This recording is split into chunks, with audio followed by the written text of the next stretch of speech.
Hey guys, welcome back to the channel. This is story about what if Naruto betrayed and banished by Tsunade part 1. Before I start, please do support for more amazing content and comments for part 2. Do consider to subscribe my channel and share my video to your friends and check out the description as well. Let's start the video.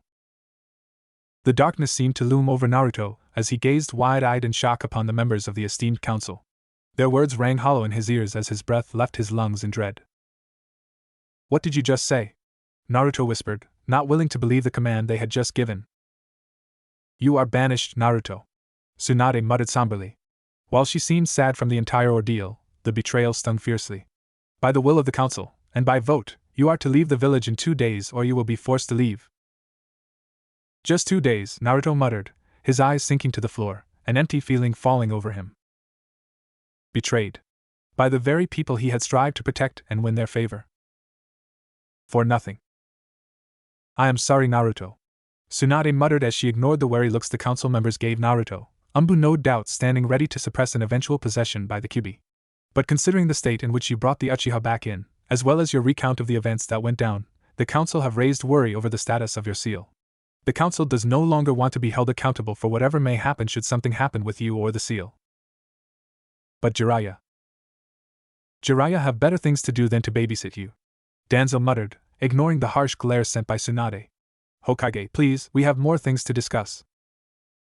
"I am sorry, Naruto," Tsunade whispered with teary eyes. "I'll talk to you later, alright?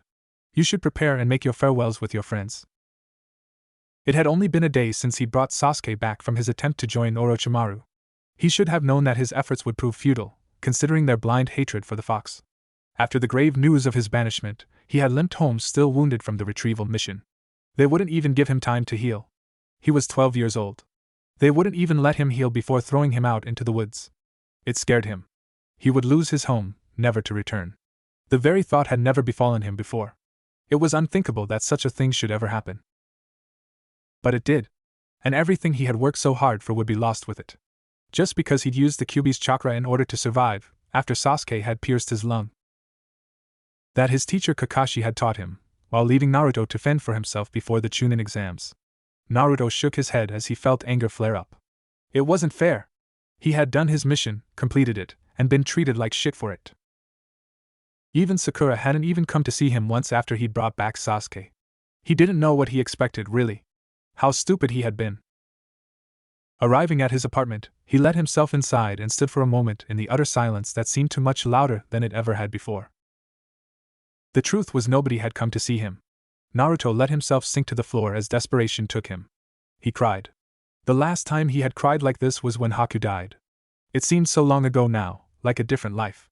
Like everything that happened then happened to someone other than himself. He had never felt so broken like this. He hated himself. And for the first time, he hated the village.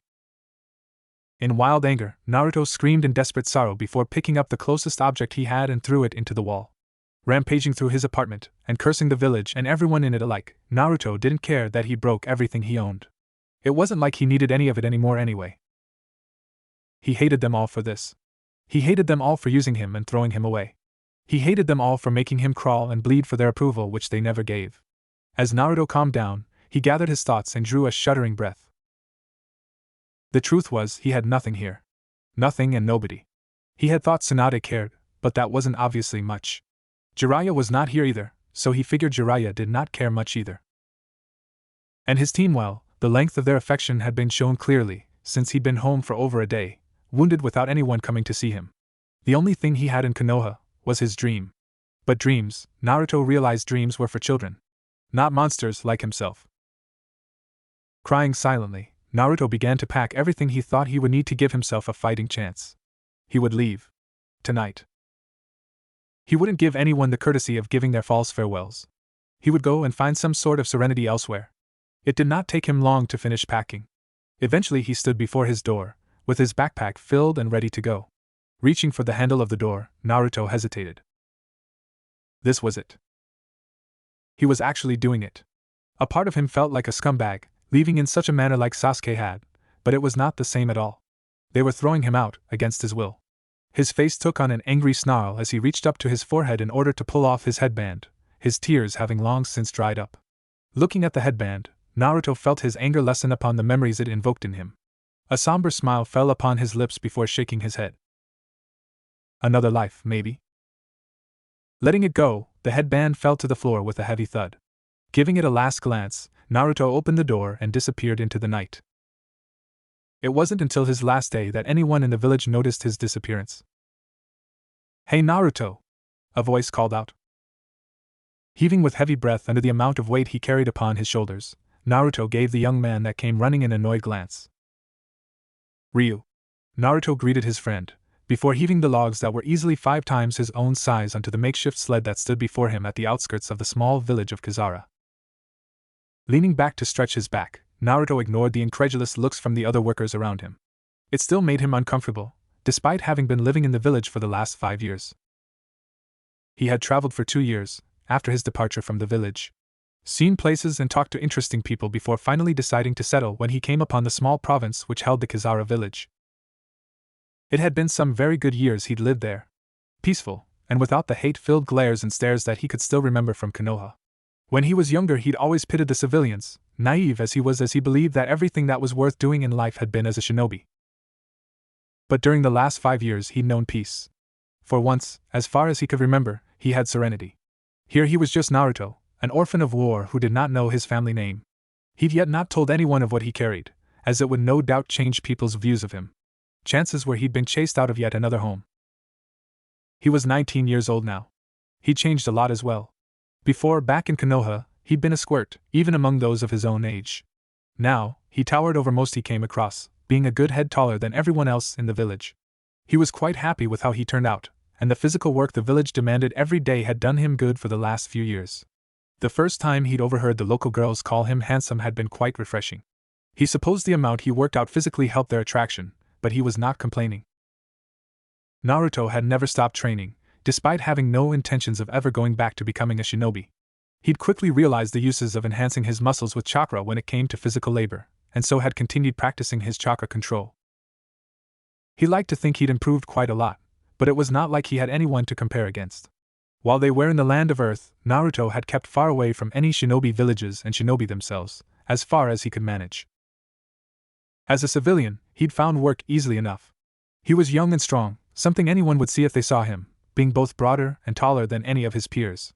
As a budding and growing village, there were always a need for things to be built, repaired, and grown. Looking strong as ever, Ruto! Ryu grinned boyishly as he came up to Naruto. Ryu had come to the village a year after Naruto had decided to settle, orphaned from war abroad, something Naruto had refrained from questioning much about. Young and inexperienced, Naruto had taken it upon himself to help Ryu settle as well, and they had both hit off quite well in the months after. Ryu was nowhere near as tall or as big in mass as Naruto was, and despite their shared age, still looked quite boyish. He had light brown, short and messy-looking hair with dark eyes and an angular face which held no small amount of tan from working in the sun, as most of the villagers had. He wore cheap linen clothing, light brown in color, as did Naruto and most of the village, as they lived in general poverty. "I told you not to call me that." Naruto grinned with playful irritation before putting Ryu in a headlock. After a moment of roughhousing, Naruto let him go as they shared a laugh. "So, what do you want?" "I'm working." "It's midday, man." Ryu lifted a brow at Naruto. Frowning, Naruto looked to the sky and noticed the position of the sun. "So it is," Naruto muttered. He hadn't even noticed the time until now. Work was over. "Times are a bit rough right now, but do you want to grab something to eat?" "Sure." Naruto shrugged. "Let me just give a word to the manager, and I'm coming." The day's payment was given without a hitch, and the boys trudged down the street of the crowded village, making small talk as they looked for a suitable place to eat. Kizara village laid in the bottom of a wide and lush valley. It was the land of Earth after all, so the country was framed beautifully with tall mountains and many rivers that ran down into the many lakes of the valley. Clean water was rarely an issue for them, and the wildlife was rich. The village easily stretched a couple of kilometers, but it was still a very rural village with only simple walls protecting it from minor undesirables. They did not have the same technology as Naruto could remember from Konoha, but he was fine with that. Everything was made with simple wood and stone, and the lack of electricity was sometimes missed if Naruto was being honest with himself, but it was also quite freeing to be independent of unneeded luxuries. Times were hard for the village. As war was waged beyond their borders, it had quite an impact on the trade that came.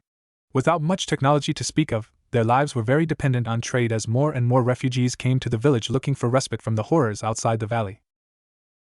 Arriving at one of the local food halls, Ryu and Naruto found a table at the back of the room, away from any rowdy villagers celebrating the end of work for the day. The waitress that came up to them was a cute young woman that smiled brightly at them both when they noticed her. She was a long-haired brunette, their own age and of a slender build, as she wore an apron over her simple brown linen clothing. "Hello, boys." She smiled infectiously as they both grinned back. "Hello, Hina." Naruto nodded politely. Naruto ignored Ryu, whom seemed to be blushing as he looked at her. "So what will it be today?" Hina smiled, looking inquisitively at Ryu, who was beginning to make a fool of himself. Discreetly stomping Ryu's foot under the table, Naruto made Ryu stammer an order for them both, which made Hina giggle. "She's so beautiful," Ryu muttered dreamily as Hina went away to the kitchens at the back to get their order, pushing through the boisterous crowd of the hall. "Yeah, I've noticed she has that effect on you," Naruto snorted, ignoring Ryu's embarrassed flush. "For that matter, she's going to know as well if you continue to bumble as you are." "Ugh, not like it will matter in the end anyway." Ryu shook his head demurely. "I'm an orphan. I have nothing to offer her family for her hand in marriage anyways. Pretty sure they never even give me a second-hand consideration." "Then work harder," Naruto muttered, eyes gazing over the increasing amount of patrons that filled the hall. "Talk with her at least and see where it will go. Work hard so you actually have something to impress her family with." At this point, Hina came back with their order and smiled brightly at them as they thanked her and paid for the food before she went off again. "So, have you heard any of the rumors from the Land of Water?" Ryu questioned, obviously not willing to talk about his apparent love interest. "Haven't really heard anything during the last month." Naruto shrugged. "Well, there's a big rebellion going on over there, yeah?"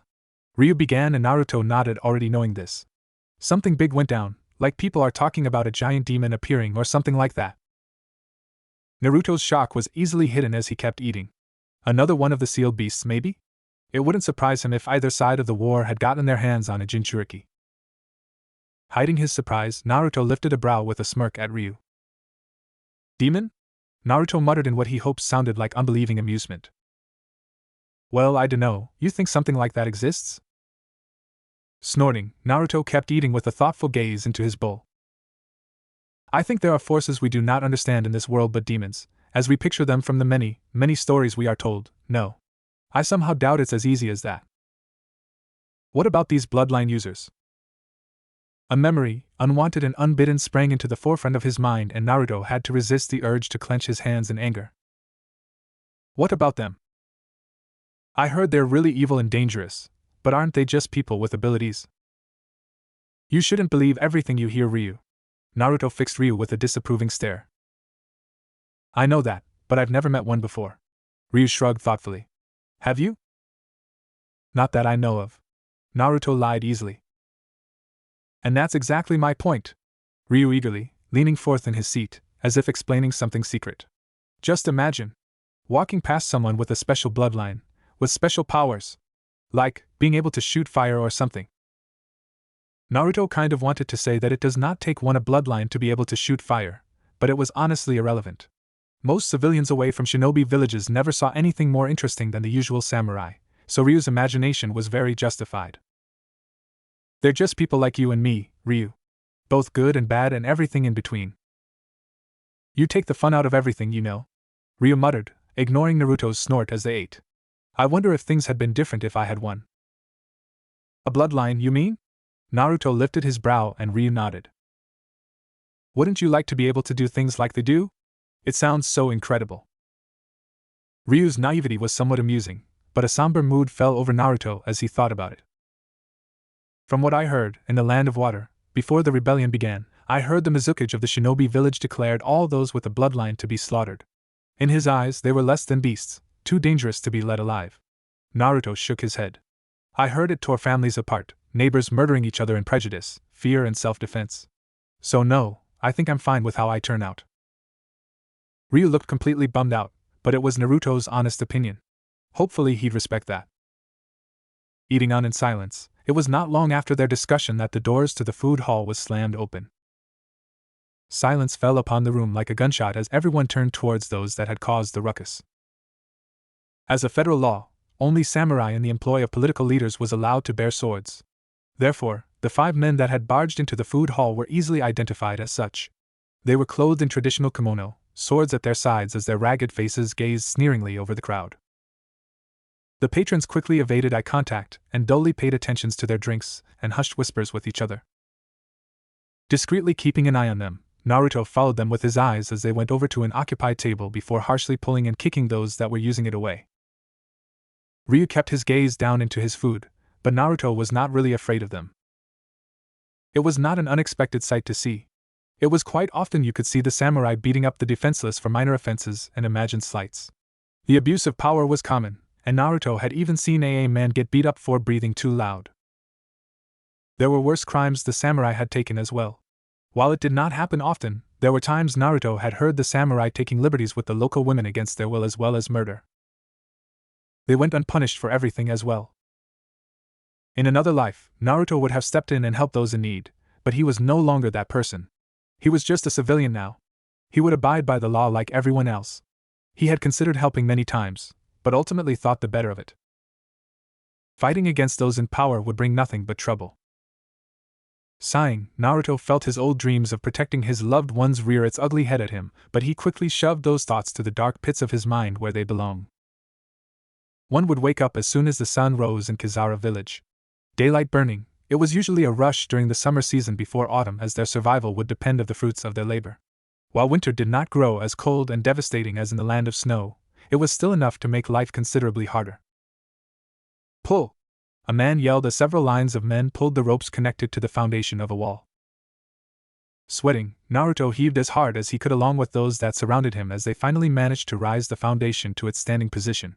Cheers rung out from the crowd upon completion, and some set out to make sure it stood secure. Naruto! The manager yelled, and Naruto turned towards the sound as he was waved over. Hey, old man! Naruto grinned, sweat running down his form under the baking sun. What's up? Cheeky brat. The manager grinned widely, before giving Naruto a small pouch. You're doing good work for me, pulling so much more weight than anyone else here. Take a break and see if there's any iron wires at the market that you can buy for me, yeah? Alright, but I'm good to continue working though. I don't mind. I know, but the last shipment has been late, and we really need it soon. Check with the blacksmith as well if you have to, and I trust you to bring any excess coin that is left back to me. Got it. Naruto grinned and set out into town. However, as soon as he arrived at the market, a town crier suddenly yelled at the middle of the market. Waving to get the attention of as many people as possible, Naruto trudged over to see what it was about along with everyone else. Hey Naruto! Ryu called out as he came up to Naruto. Ryu. Naruto nodded before gesturing towards the town crier. Any idea what this is about? No idea, to be honest. Ryu frowned. But I doubt it's anything good. Naruto silently agreed with that. Any news that was delivered by the town crier was usually ordered by the village leader. The village leader treated himself like nobility, something he easily got away with as he was guarded by the only ones allowed to bear arms in the village, whom he paid a generous amount of money to stay in his employ. Usually, the town crier only informed the masses of any eventual raises in taxes or other concessions the village leader forced upon the villagers. By order of Noble Nobu Fujita, in order to properly ward our precious village from the warring world outside our borders, all taxes are as of this moment raised by an amount no less than 5%. The crowd exclaimed in outrage, and the rest of the crier's words was drowned in angry yelling. Yet another tax raise?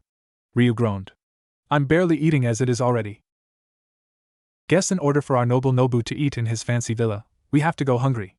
Naruto snorted and shook his head. Nobu, the leader, and his wife and son lived in a big compound at the center of the village. Nobu himself was rarely seen, but his retainers had their fingers everywhere in the village. His son was also known throughout the village as an arrogant loudmouth, and unfortunately a dangerous one as well. As the son of the leader, he was allowed to bear arms himself, posing as a samurai yet fooling none. In any case, this would only end in tears.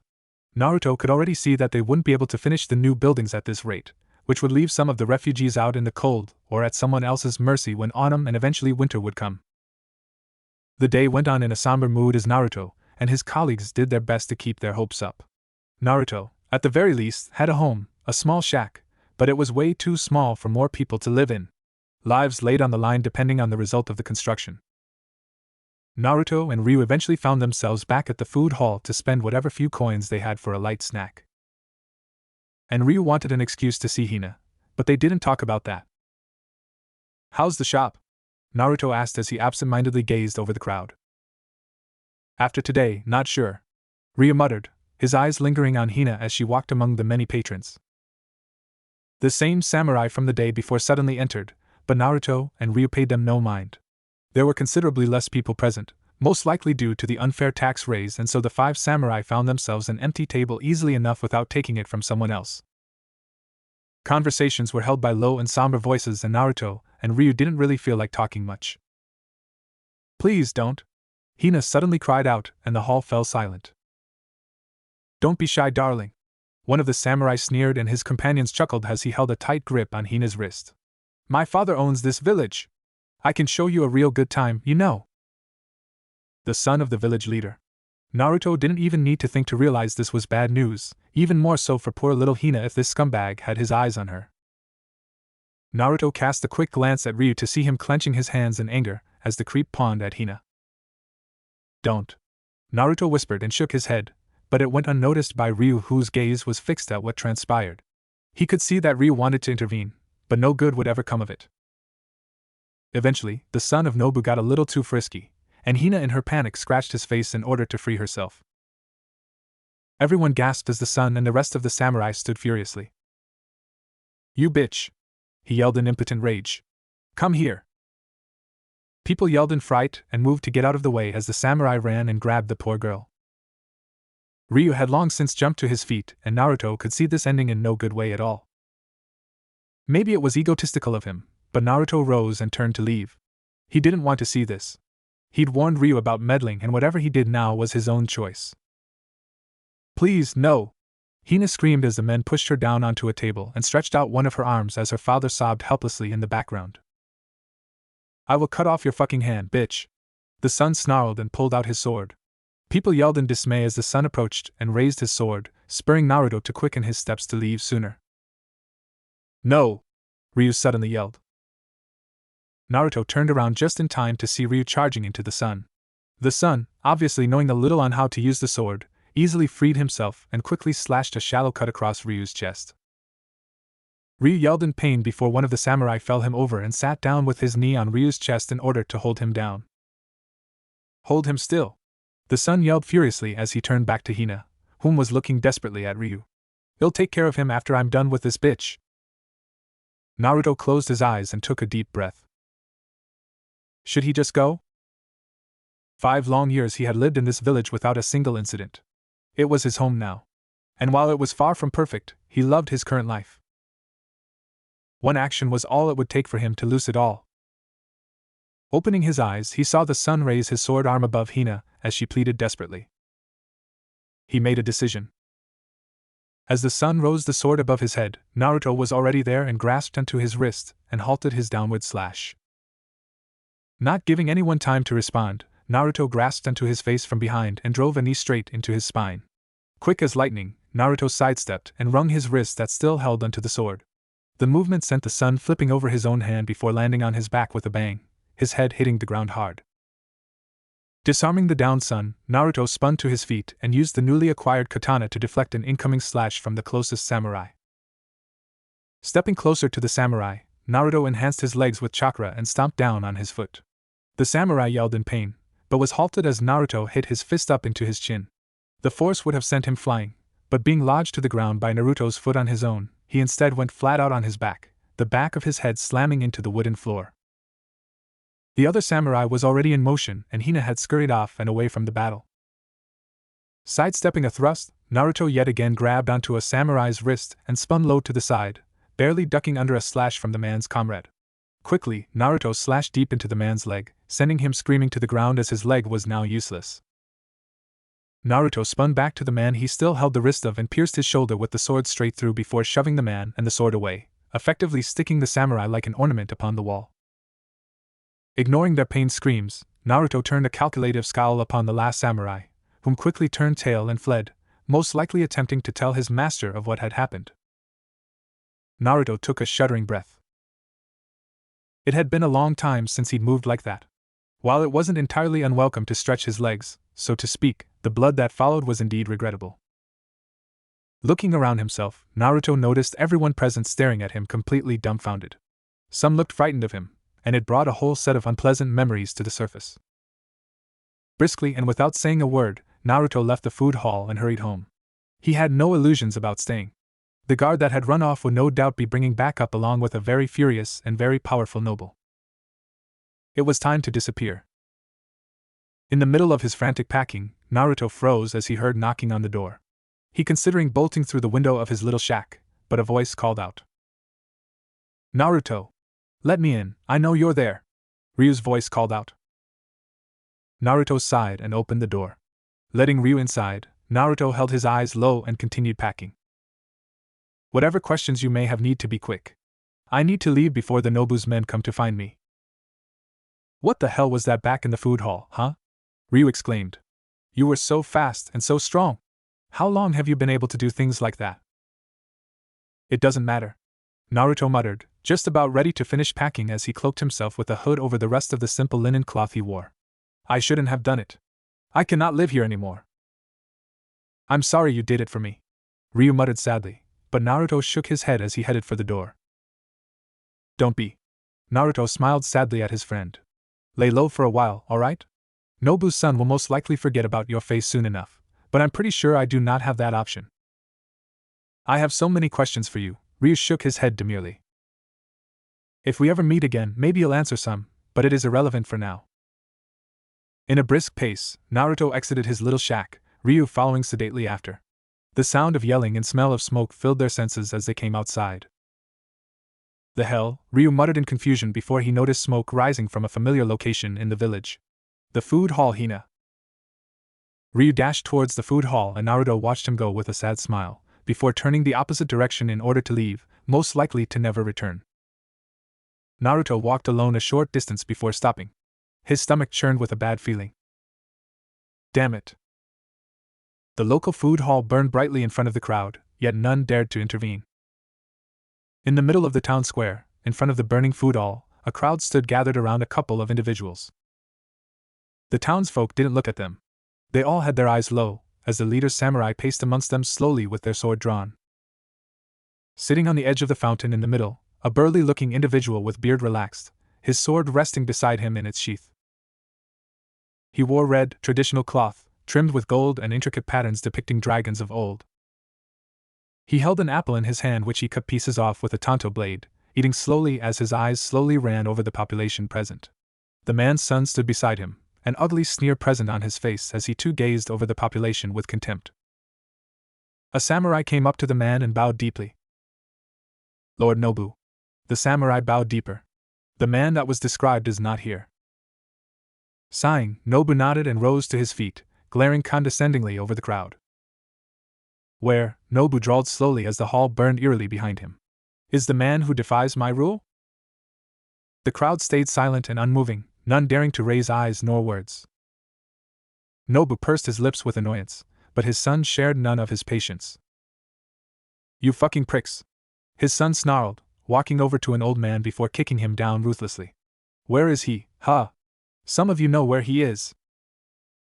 Patience, Toshiro. Nobu voiced calmly despite his son's temper. As his son returned to his side, Nobu waved some of his men over in a lazy manner. Two of his samurai walked in from the side, dragging Hina, the waitress of the food hall, crying into the middle where the men held her down on her knees. A man in the crowd, her father, yelled in protest, but was held back by one of the samurai when he tried to step forward. Where is he? Nobu asked again just as patiently, yet condescendingly. If I have to ask again, I will cut pieces off this girl until someone responds or until she dies. Taking a last slice of his apple, Nobu ate it quickly before rising to his feet. Where is the man who harmed my son and my men? The crowd stayed just as silent, so with pursed lips, Nobu waved at his men holding Hina down to continue their actions. Hina screamed in protest as one of the men forced her to hold out a finger, the other unsheathing his sword. Wait! Someone in the crowd yelled. Surprised murmurs rose from the crowd as they parted, revealing a lone young man in the middle. Ryu shivered where he stood, fear nearly tearing the heart out of his chest. As Nobu's eyes fell on him, Ryu bravely stood his ground with a determined glare of his own. Nobu gave Ryu a short glance, before looking at his son for confirmation.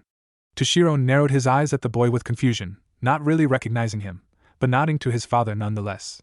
After all, his attacker had struck him from behind before he could see him. All right then. Nobu smiled benevolently, waving at his men who held Hina down. As they released her, Hina quickly scrambled away and towards her father in the crowd. Nobu then nodded towards Ryu. Kill him. Ryu sucked in a deep breath between his teeth and turned to run. He was stopped dead in his tracks with widening eyes as he realized he'd been surrounded. The ominous sound of a sword unsheathing came from behind him, and as he turned, one of the samurai whom had crept up on him raised his blade with a war cry. Stumbling back in fear, Ryu fell to his back with eyes locked on the falling blade. Suddenly, a woodcutter axe flew through the air, all the way from the other side of the town square.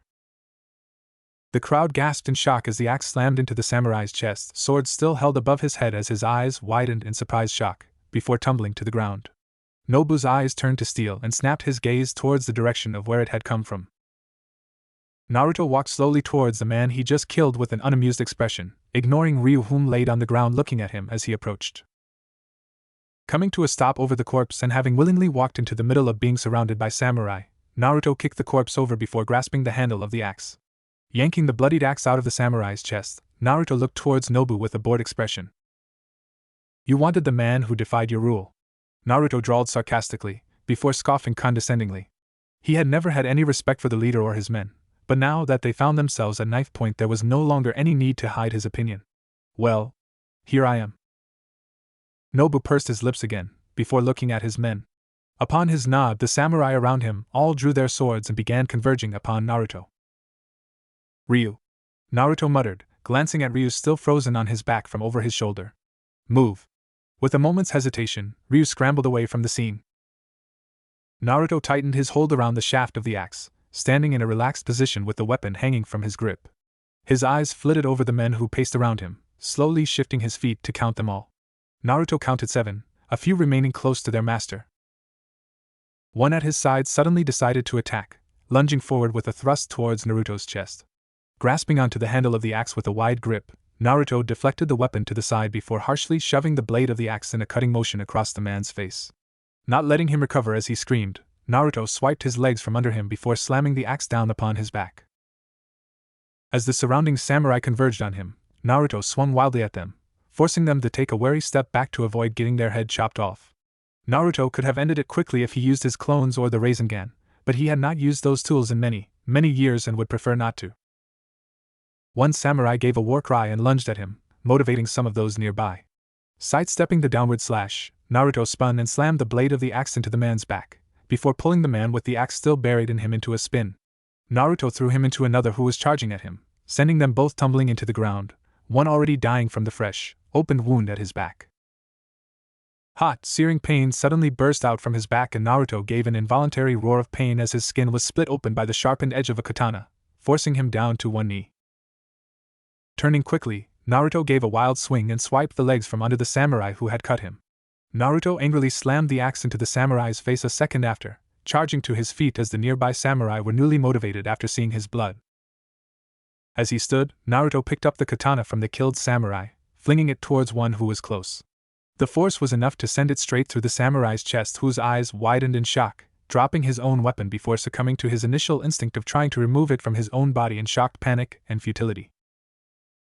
Turning towards another, Naruto made the mistake of raising the wooden handle to block as one struck towards him with his blade. Realizing his mistake a second before the katana struck, Naruto swayed away an inch away from the katana as it cleaved the handle of his axe in two. Quickly dropping the broken pieces, Naruto threw himself at the overextended samurai and grappled onto his arms, stopping his reversal cut. He received an elbow to his face for his trouble, but the pain was easily ignored and his grip remained firm. Quickly sending a knee into the man's groin, Naruto spun and dragged the samurai in front of himself as one of his comrades charged at him from behind, keeping the samurai between him and the others. Reaching around the head of the hunched samurai, Naruto quickly enhanced his muscles with chakra and wrenched the man's head around, snapping his neck like a twig with a sickening sound. His other hand, still on the dead samurai's sword hand, quickly disarmed the corpse as it fell and rose the blade in a reverse grip to block a cut for his face. With a growl of exertion, Naruto sunk to one knee, using his falling weight to stab through the samurai's leg. As the man hunched over his limb in a scream, Naruto quickly ripped the blade out, before spinning to the side into a downward slash that beheaded the man a second later. Almost frantically and with wild eyes, Naruto sunk into a wide stance, blood dripping from himself and his blade as he observed the men now warily stepping away from him. With a guttural growl, Naruto took a threatening step forward, hunched and resembling more of a beast than man. The samurai responded by taking a fearful step back, now wary of their opponent. "You're not without skill," a drawling voice interrupted from the side. The crowd had long since dispersed, seeking cover by the many buildings around the square, yet eyeing the events with wary eyes. Nobu had risen, his golden-trimmed garbs fluttering gently in the wind as he approached, a hand on the handle of his sword still in its sheath. As he came to a stop in front of Naruto, Nobu waved away his samurai, the cowards all too happy with backing off. "What is your name, young one?" Naruto frowned and rose from his hunched position, taking the opportunity to relax as his clothes billowed in the wind. Staring Nobu down, Naruto noted how deathly quiet it had become. "I'm just a commoner, nothing more," Naruto finally shrugged, his voice cold and dismissive.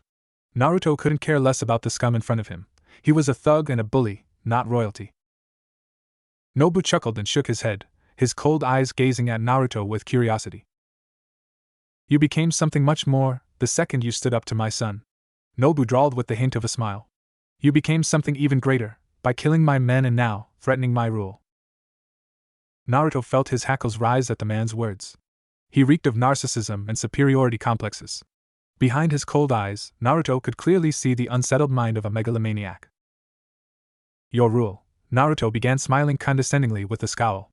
"You are the ruler of nothing. It is a power given to you by the daimyo that you have abused since the day you were given it." Hoping to incite some anger in the man, Naruto was disappointed as he simply chuckled at him. "Clever, trying to incite anger in your opponent," Nobu muttered, a glint in his eyes. "I was once an officer within the daimyo's army. For my services, I was granted lordship over this town to do with as I wish. I have every right to rule here." Naruto merely shrugged at his words with a hateful scowl. "Then the daimyo is a fool!" Naruto barked loudly. Nobu and everyone else who was watching widened their eyes in shock. No one ever dared speak badly of a daimyo, as they were seen as something close to the gods themselves. "During the years I have lived here, I have seen your men, your own sworn samurai, abuse the people they have been sworn to protect. People you have been sworn to protect." Naruto spat out a glob of blood from his mouth. The wound he'd received earlier had already closed up, no longer bothering him. "If it is the will of the daimyo that you rule here, then to hell with him. To hell with you." Dashing forward, Naruto rose his blade overhead as he was upon Nobu withing the second. The man widened his eyes in shock, his hands moving to draw the blade in order to block. Clenching his teeth together, Naruto pushed chakra to his arms, his bulging muscles straining at the force he pushed forward with.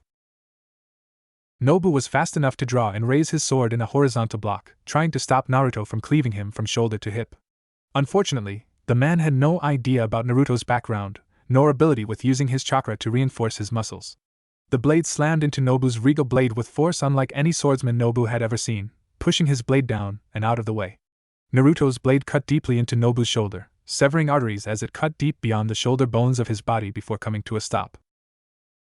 Nobu's eyes widened, his face contorting into an expression of shock and pain, mouth opened in a silent scream as his blade fell from his fingers.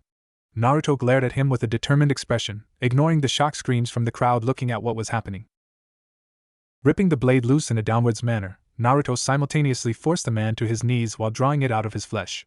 While Naruto was sure the man had been a fierce warrior during the man's tenure as an officer, he had underestimated Naruto greatly. He was a vile man who would receive justice for all the lives he marred with his influence. Slowly, Naruto rose the blade above his head, a look of disgust upon his face as he looked down at the kneeling leader. Naruto hated himself almost as much as he hated Nobu for what he was doing, but for the sake of his friends and the village as a whole, Nobu needed to die.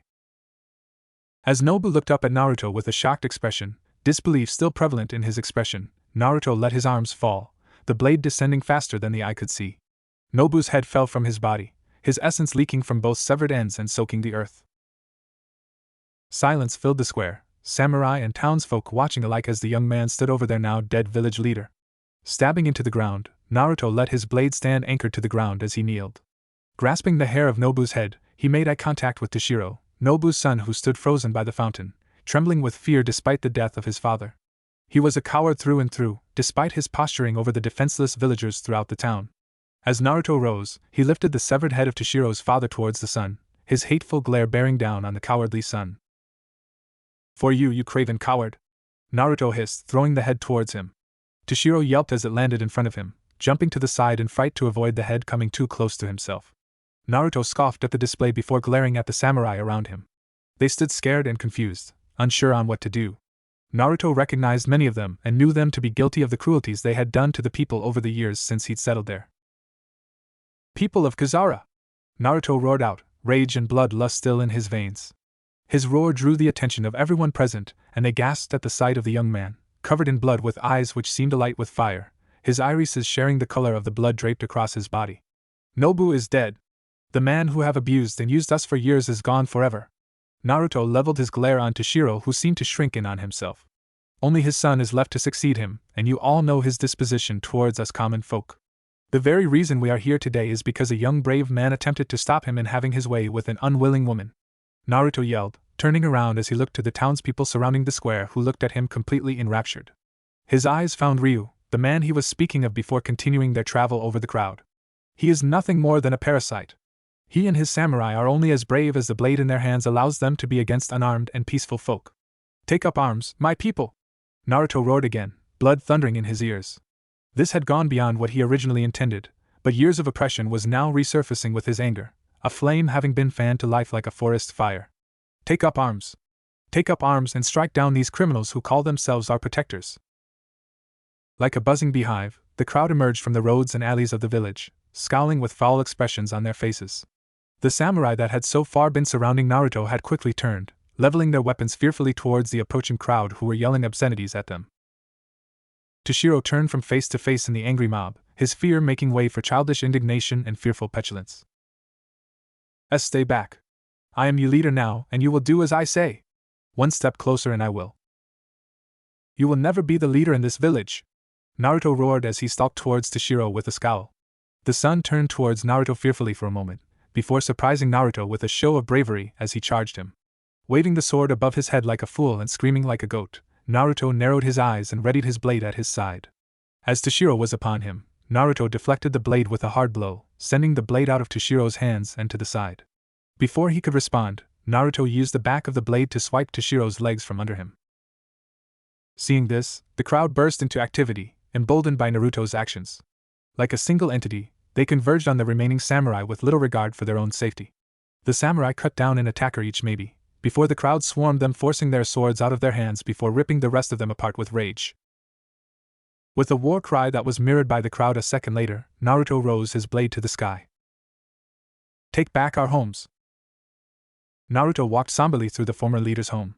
It was finally quiet now, the people's rage having subsided after hours of reckless rampage. It had been fairly easier than what Naruto had expected, despite the few townspeople that had died. Most of the guardsmen in Nobu's pocket had either fled or been killed, leaving the town on foot or on horse. A few, along with Toshiro, Nobu's son, had been captured by the angry mobs. Despite having no weapons, the townsfolk outnumbered the guards 10 to 1, armed with tools meant for utility, yet dangerous when applied with wild abandon.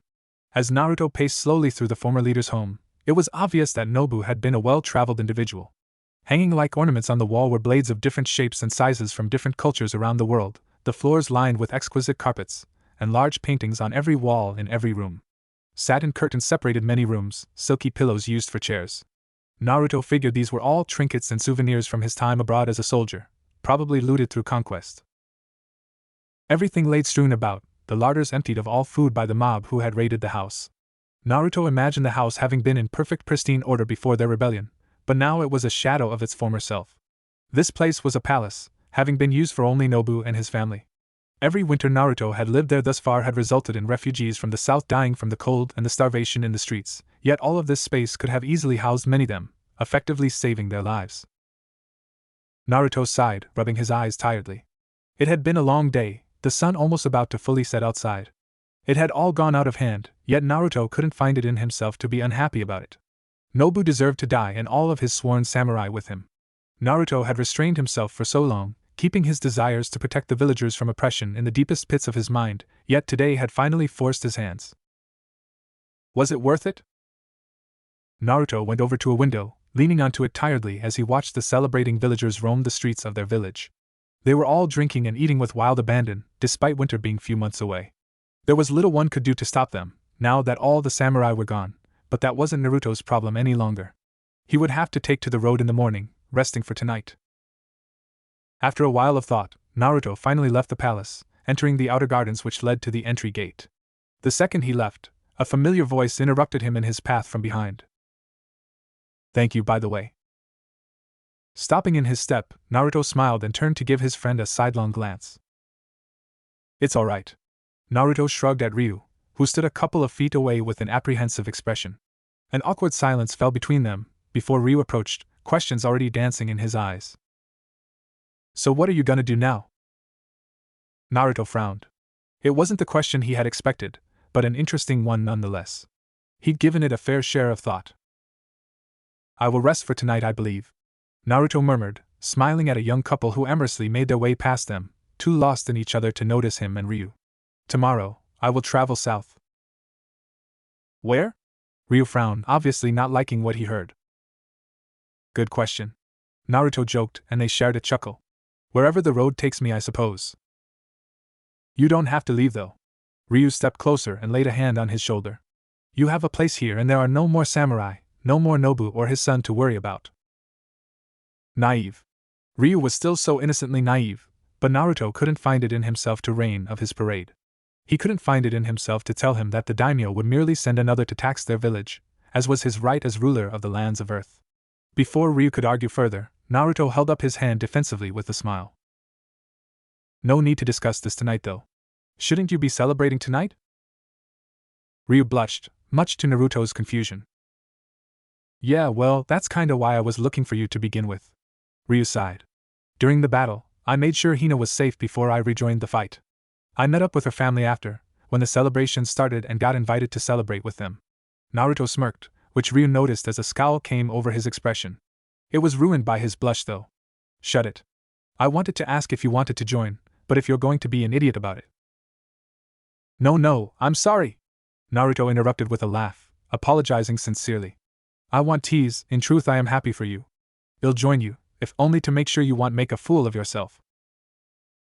Ryu grumbled as he began to lead the way. Naruto supposed they would be celebrating at Hina's family home since the inn had burned down. Shame that, considering the building had been passed down throughout her family for many generations. If he remembered correctly, it had been one of the first buildings erected in the village many years ago. As they walked along the rowdy street, they passed many villagers, some mourning their fallen, yet most in celebration. Many recognized Naruto, praising him as he passed with Ryu. It was a new experience for him, considering he was used to being reviled for the thing he contained. Despite having been admired by some before the day's events, this was something of a whole new level. Naruto found himself liking it as villagers loudly praised him and clapped him on his back in passing. They eventually arrived at a more quiet part of the town, allowing Ryu and Naruto to talk in peace. "So where did you learn to do that?"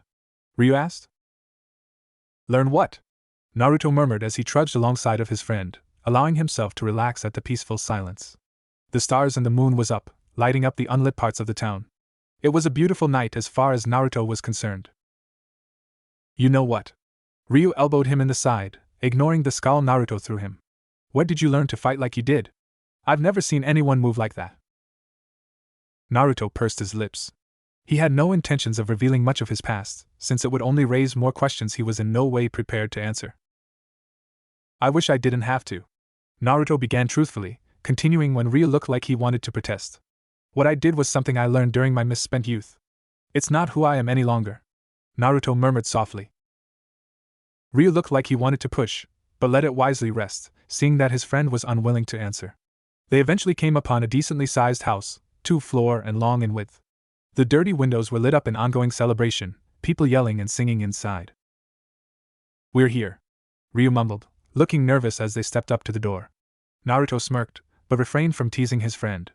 He was happy for him, even if it had to take him risking his life stupidly for the girl of his affections for him to actually begin to interact with her. Knocking on the door, the celebration inside didn't lower in volume at all, but after a minute someone finally opened the door.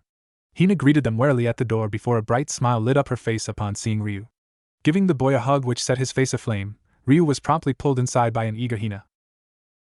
Looking at the drunk crowd inside, Naruto was left outside in a moment of reflection. Hina either had a very large family, or they had invited their neighbors over to join the festivities. Taking a deep breath, Naruto stepped inside. Naruto woke with bleary eyes, the taste of dry cotton in his mouth. Blinking, his vision was swimming as he took in the dim lighting in the room, his head pounding fiercely. It was dark and dusty, the smell of old wood filling his nostrils as he sat upright tenderly. He was in a small room without windows and no lighting. He could barely see enough to make out a door at the wall next to the bed. Frowning, he glanced down at the bed he had awoken in, noting with a sense of relief that he was without company. He couldn't remember much from the day before, other than that Hina's family had been quite festive and willing to share what they had. He remembered Ryu and Hina conversing by themselves while Naruto entertained the rest of the adults. A mug of something quickly evolved into another, and before Naruto knew it, he'd been in a right good mood to make a fool out of himself. Naruto snorted with amusement of himself as he carefully stood, minding his shot balance. He'd been singing and dancing like a man like the rest of them. He couldn't for the life of him remember seeing neither Ryu nor Hina for the rest of the evening. He reckoned Hina's father had probably thrown a fit if he'd been in a proper state of mind and not neck down into his mug like everyone else. Nobody could blame him. His daughter had escaped a horrible fate twice in a day, and their food hall burned to the ground. It would have been a surprise if he hadn't been drinking. After a moment of disorientation as he stood, he regained his balance enough to move for the door. Entering the hallway, he was greeted by the sight of the corridor in the second floor, the stairs to the living rooms, and the exit below right in front of him. The house was old, but not run down, as it was clearly taken very well care of, but one could see and smell the old wood in its foundation. Peeking out of the window, he noted it was incredibly early in the morning, the sun still below the mountain tops that framed their valley in the far distance.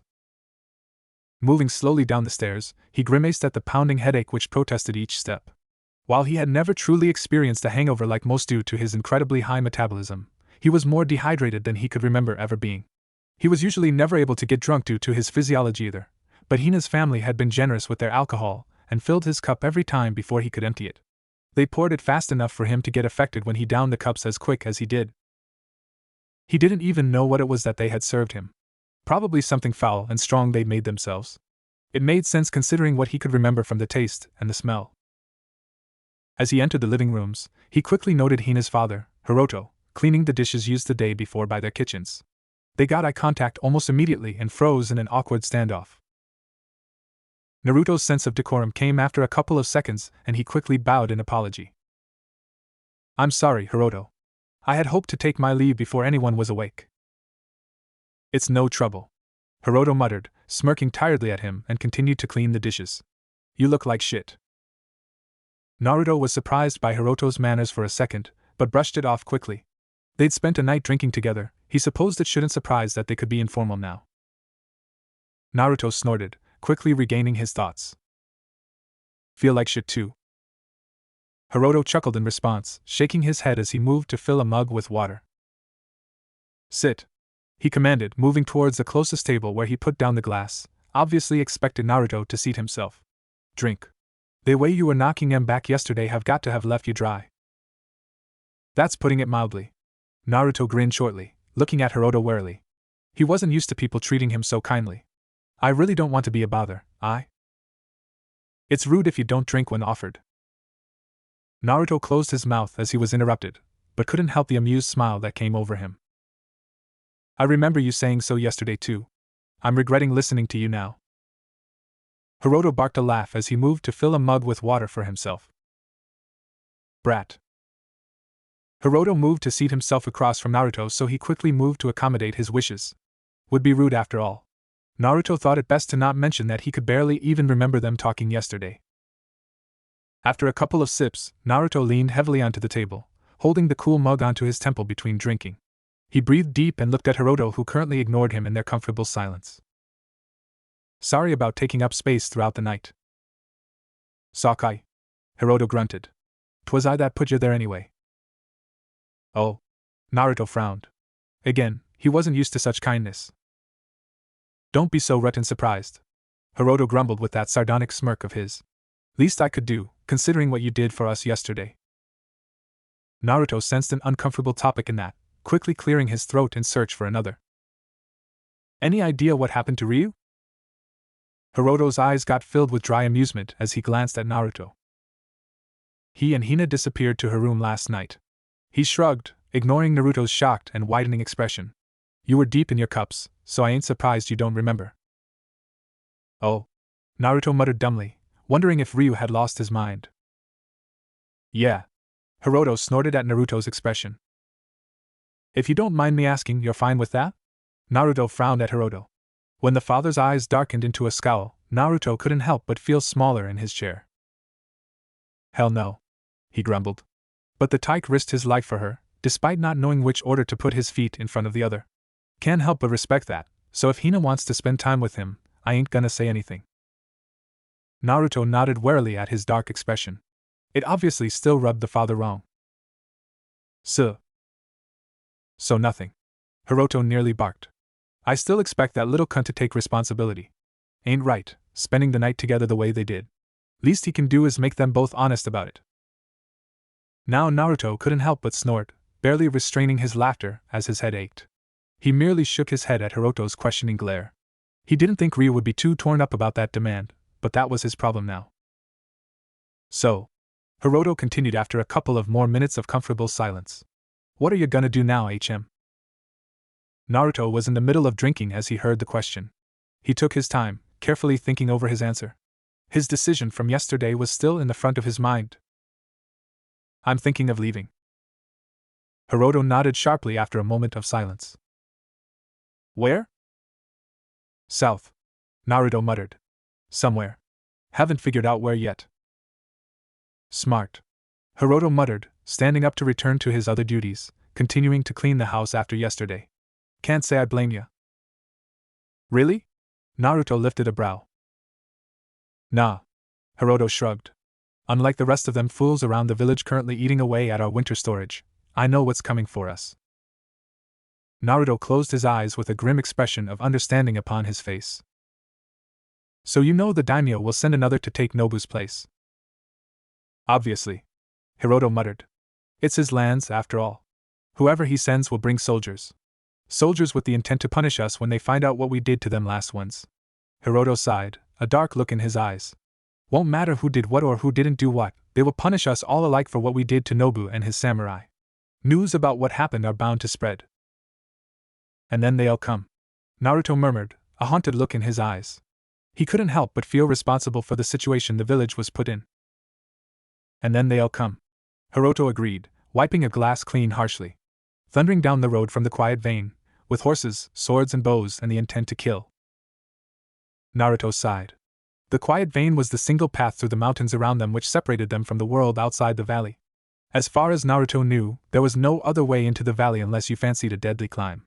It had been given its name due to its eerie silence through the narrow mountain pass, the path riveting like a vein all the way down to their village as it was created naturally through many years of usage by travelers.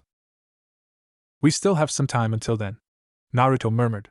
It was a hollow comfort, one Hiroto obviously didn't care to hear as he shook his head with contempt. While not aimed at him, it still stung. Are you going to attend at the very least? Hiroto questioned after a little while. Naruto looked at him questioningly.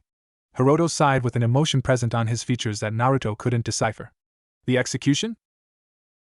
Naruto sucked in a sharp breath of air. He had forgotten about that. The crowd was hollering fiercely as Naruto pushed his way through. A makeshift stand had been put up in front of the burned-down food hall, a symbol of the atrocities that had been done against them by the noble family and their samurai. Coming to the front of the crowd, Naruto stopped to observe the event. A young man, his own age most likely, with a sharp face, brown, long hair kept in a ponytail stood on the stand. He wore typical light brown linen clothing like the rest of them, and watched the crowd expectantly as they hollered and jeered loudly. After a minute, he lifted his hand and the crowd fell to silence. We all know why we're here, he yelled out, and the crowd roared its approval. Naruto remained quiet as he watched the proceedings.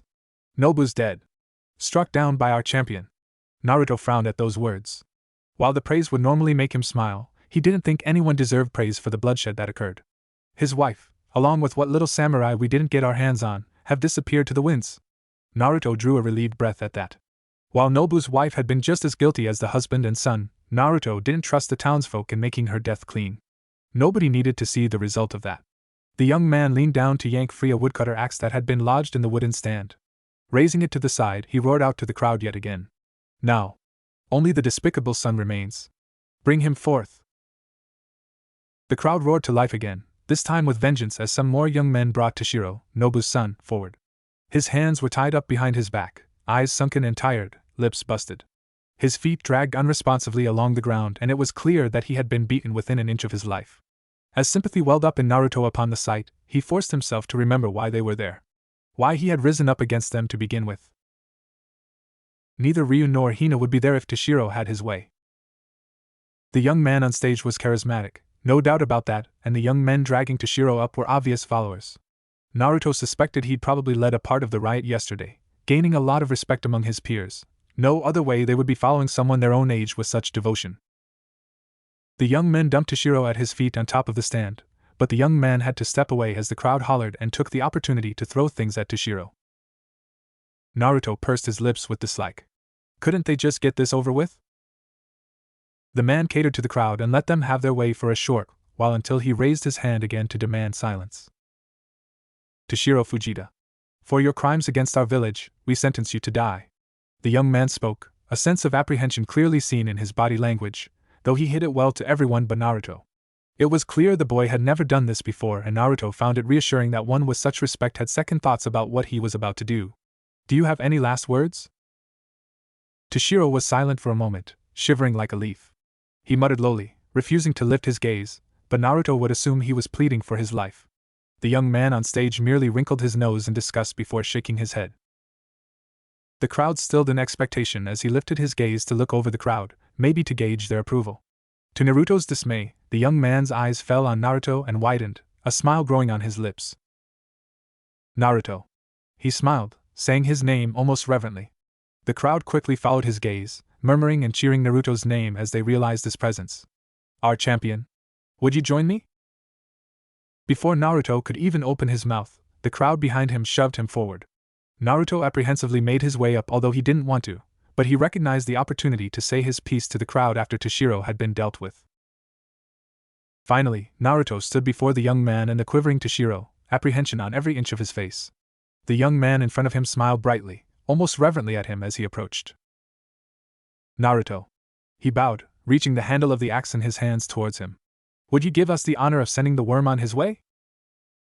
Naruto very nearly said no, but the words halted in his throat. While he didn't want to kill Toshiro himself as he'd grown bloodsick as it was, the sight of the axe in the young man's hand made him change his mind. Naruto wanted it over quickly, but a woodcutter axe was no executioner's weapon. It would take the young man several attempts to sever head from body, prolonging the brutality longer than necessary. Naruto, on the other hand.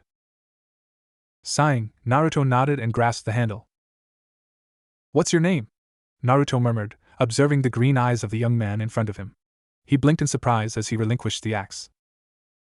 Sho, he said uncertainly, still in a half bow as he regarded Naruto.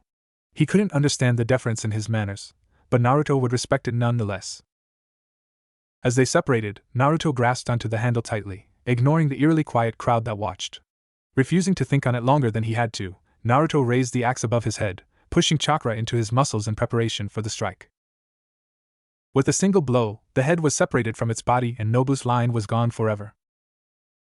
The crowd screamed joyously, as if now all of their problems were gone forever. Naruto felt hollow with guilt as he dropped the axe, disgusted by himself and his actions. Was this what he had become now? An executioner for the public's amusement? Sir?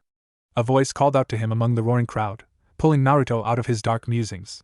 Snapping to the side, he saw Sho looking at him with worry, but Naruto's mind stuck with the honored title he had addressed him with. Sir? It was something you addressed a man of a house as when you intended to court his daughter. He was much too young to be called something so silly, but Naruto refrained from commenting. He wouldn't step on the respect he was given. Sho, Naruto murmured, throat suddenly dry. Seeing as he had Sho's rapt attention, he nodded towards the crowd. I'd like a few words, he said, trusting Sho's ability to quiet the crowd. True enough, as Sho nodded and raised his hand, the crowd stilled and looked at him expectantly. Our champion wishes to have a word. The crowd's gaze fell on Naruto, and he swallowed in discomfort. This was so far out of his comfort zone as one would get, but it needed to be said. My friends, he began, pausing to take a deep breath and wearing a grim expression. I know you have felt the need for celebration, perhaps even more now, but I implore you all to pause and think. The crowd muttered in confusion at him now, noting his grim features, but Naruto continued. Nobu and his men may be gone, but these are still the daimyo's lands. He will be incensed when he hears of our rebellion. It is only a matter of time until the news reach him." Horror could be seen in their faces now as realization dawned, silence growing. Naruto continued before anyone could stop him. "He will send another to take Nobu's place, but before that, I promise you, he will send samurai, men of war, to Kao and punish us." He let his words sink into the crowd. Silence first, then low murmurs. People began to whisper frantically to each other, rising in volume until their worries eventually directed their way towards Naruto. "What should we do? What about our homes? My family? Our livelihood?" Louder and louder they yelled, eyes fixated upon Naruto as if he had the solutions to all of their problems. His eyes were widened in shock as the people, his people, were screaming at him for a solution. This was not what he had in mind at all. Why did they expect him to have the solution to their problems? The thought and doubts made him nearly panic, but Sho eventually managed to calm the crowd. As they quieted down, Sho walked closer to Naruto, worry in his eyes. "What should we do?" Naruto nearly snapped at him due to stress and the fact that yet another voice asked him to help them. It wasn't why he was there, he simply wanted to warn them. As Naruto turned, however, he saw the look in Sho's eyes as he stared at him. Trust. No matter how misplaced it was, Naruto could easily see the complete and blind trust in Sho's eyes as he looked to Naruto, as if knowing that Naruto would have the answers to aid their people. Seeing that trust made the snarl disappear before it had appeared and stopped the words about to burst from his lips. That trust was something completely new, something he could have never remembered having been given before. That trust brought forth a surge of doubt to the answers Naruto thought he knew. Taking a moment to think, Naruto looked out towards the crowd and with dismay saw the same trust in their eyes that Sho had in his own gaze. Steeling his nerves, he did his best to not let his inner turmoil show. Taking a last, calming, deep breath, he addressed the crowd. It was late in the evening. Naruto had retreated into Nobu's mansion where he had, in his preparations, found a large table with a map in one of the side rooms, a map over the entirety of the elemental nations. Leaning onto the table with furrowed brows, Naruto was eerily quiet in both sound and mind as he watched the map with calculation. What in the world was he doing? Taking a last, calming, deep breath, he addressed the crowd. "Now," Naruto began, showing more confidence than what he felt inside. "Now we prepare to defend our lands." With a pregnant pause, the crowd erupted into a loud cheer which filled the valley. A pit of dread filled Naruto's stomach. His forehead thudded into the table upon his thoughts and memories. He had lost his mind, that could have been the only explanation. Had he had any sense left, he'd left like he had said he would. But the people trusted him here. He wasn't Naruto, the dead last, the failure and the disappointment. He wasn't the demon brat or a monster. He was their champion. They completely and utterly trusted him to lead them towards a brighter future. His sense of preservation told him to book it, but he couldn't throw away the treasure he'd found in the people of Kazara. He just couldn't. "Okay," Naruto muttered as he stood, looking at the map again. He needed to do this, no matter his clouded focus. Rubbing his eyes, he let his gaze fall once again to the map. In the southernmost region of the Land of Earth, near the borders of the smaller countries of Land of Stone and Land of Grass, laid their village in the Kazara Valley. The quiet vein, the mountain passed through the mountain chain which closed them inside, opened the valley with a road towards the southeast. Naruto knew, even if it wasn't marked upon the map, that there was a village a couple of weeks' time northwest for their mountains. It was from there the daimyo's men would come from, but the escaped samurai of Nobu would likely travel to the south, into the Land of Stone in order to procure horses for travel before riding towards the capital. This was good news since it meant they had over a month until the news arrived at the capital. After that, Naruto would assume it would take any men the daimyo sent for their valley another month to arrive at the edge of the quiet vein on the other side of the mountain. Naruto realized, however, that this was only if the escaped samurai did not receive any shinobi help. If they did, which was unlikely, the news would arrive much, much sooner, altering the timetable. Their options, as far as Naruto could see, were few. They could close the valley, fill it with stone and debris from the surrounding ridges, but it would shut them off from society. They were, as a rapidly growing village, in dire need of trade. Without trade, many would starve, and while they had some farmers, they were mostly hunters or craftsmen. Even so, Naruto kept it in the back of his mind as a viable option. Another would be to abandon the village. They could pack up, take with them whatever necessities they needed, and escape either further into the Land of Earth or any direction towards the south or the southeast. If one went far enough, the land of wind lay to their south and the land of fire to their southeast. If they should do this, he was more interested in going towards the south and land of wind than towards his former home, but he doubted the people of Kazara would abandon their village just yet. They were proud and foolish, and he doubted he could convince them. This was a more viable option than the first, the way Naruto saw it, but he already knew the villagers would never agree to it. The last option he could see, not counting surrendering themselves to the daimyo's forces, were to fight. It was the option he dreaded the most, but he also knew it was the only option the villagers would accept. Naruto sighed and rested his forehead on the palm of his hand. He already knew it was the option they would have to take, when all things were considered. Considering the facts, Naruto knew it could have been much worse. The daimyo would never send his army. Why would he? He'd give the responsibility to a nobleman who would in turn bring his own men, most likely the size of a platoon of 100 or so fighting men. In size, the villagers of Kazara Valley easily outnumbered them, but they would have armor and proper weaponry with the knowledge of how to use it. They would strike hard and fast, as was their way of the blade, and give no mercy to whoever resisted. Naruto grimaced with despair. He really didn't see a positive end in all of this. They couldn't win, not in the long term. Best he could do were to delay them. Leaving the table with a thoughtful frown on his face, Naruto began to pace back and forth.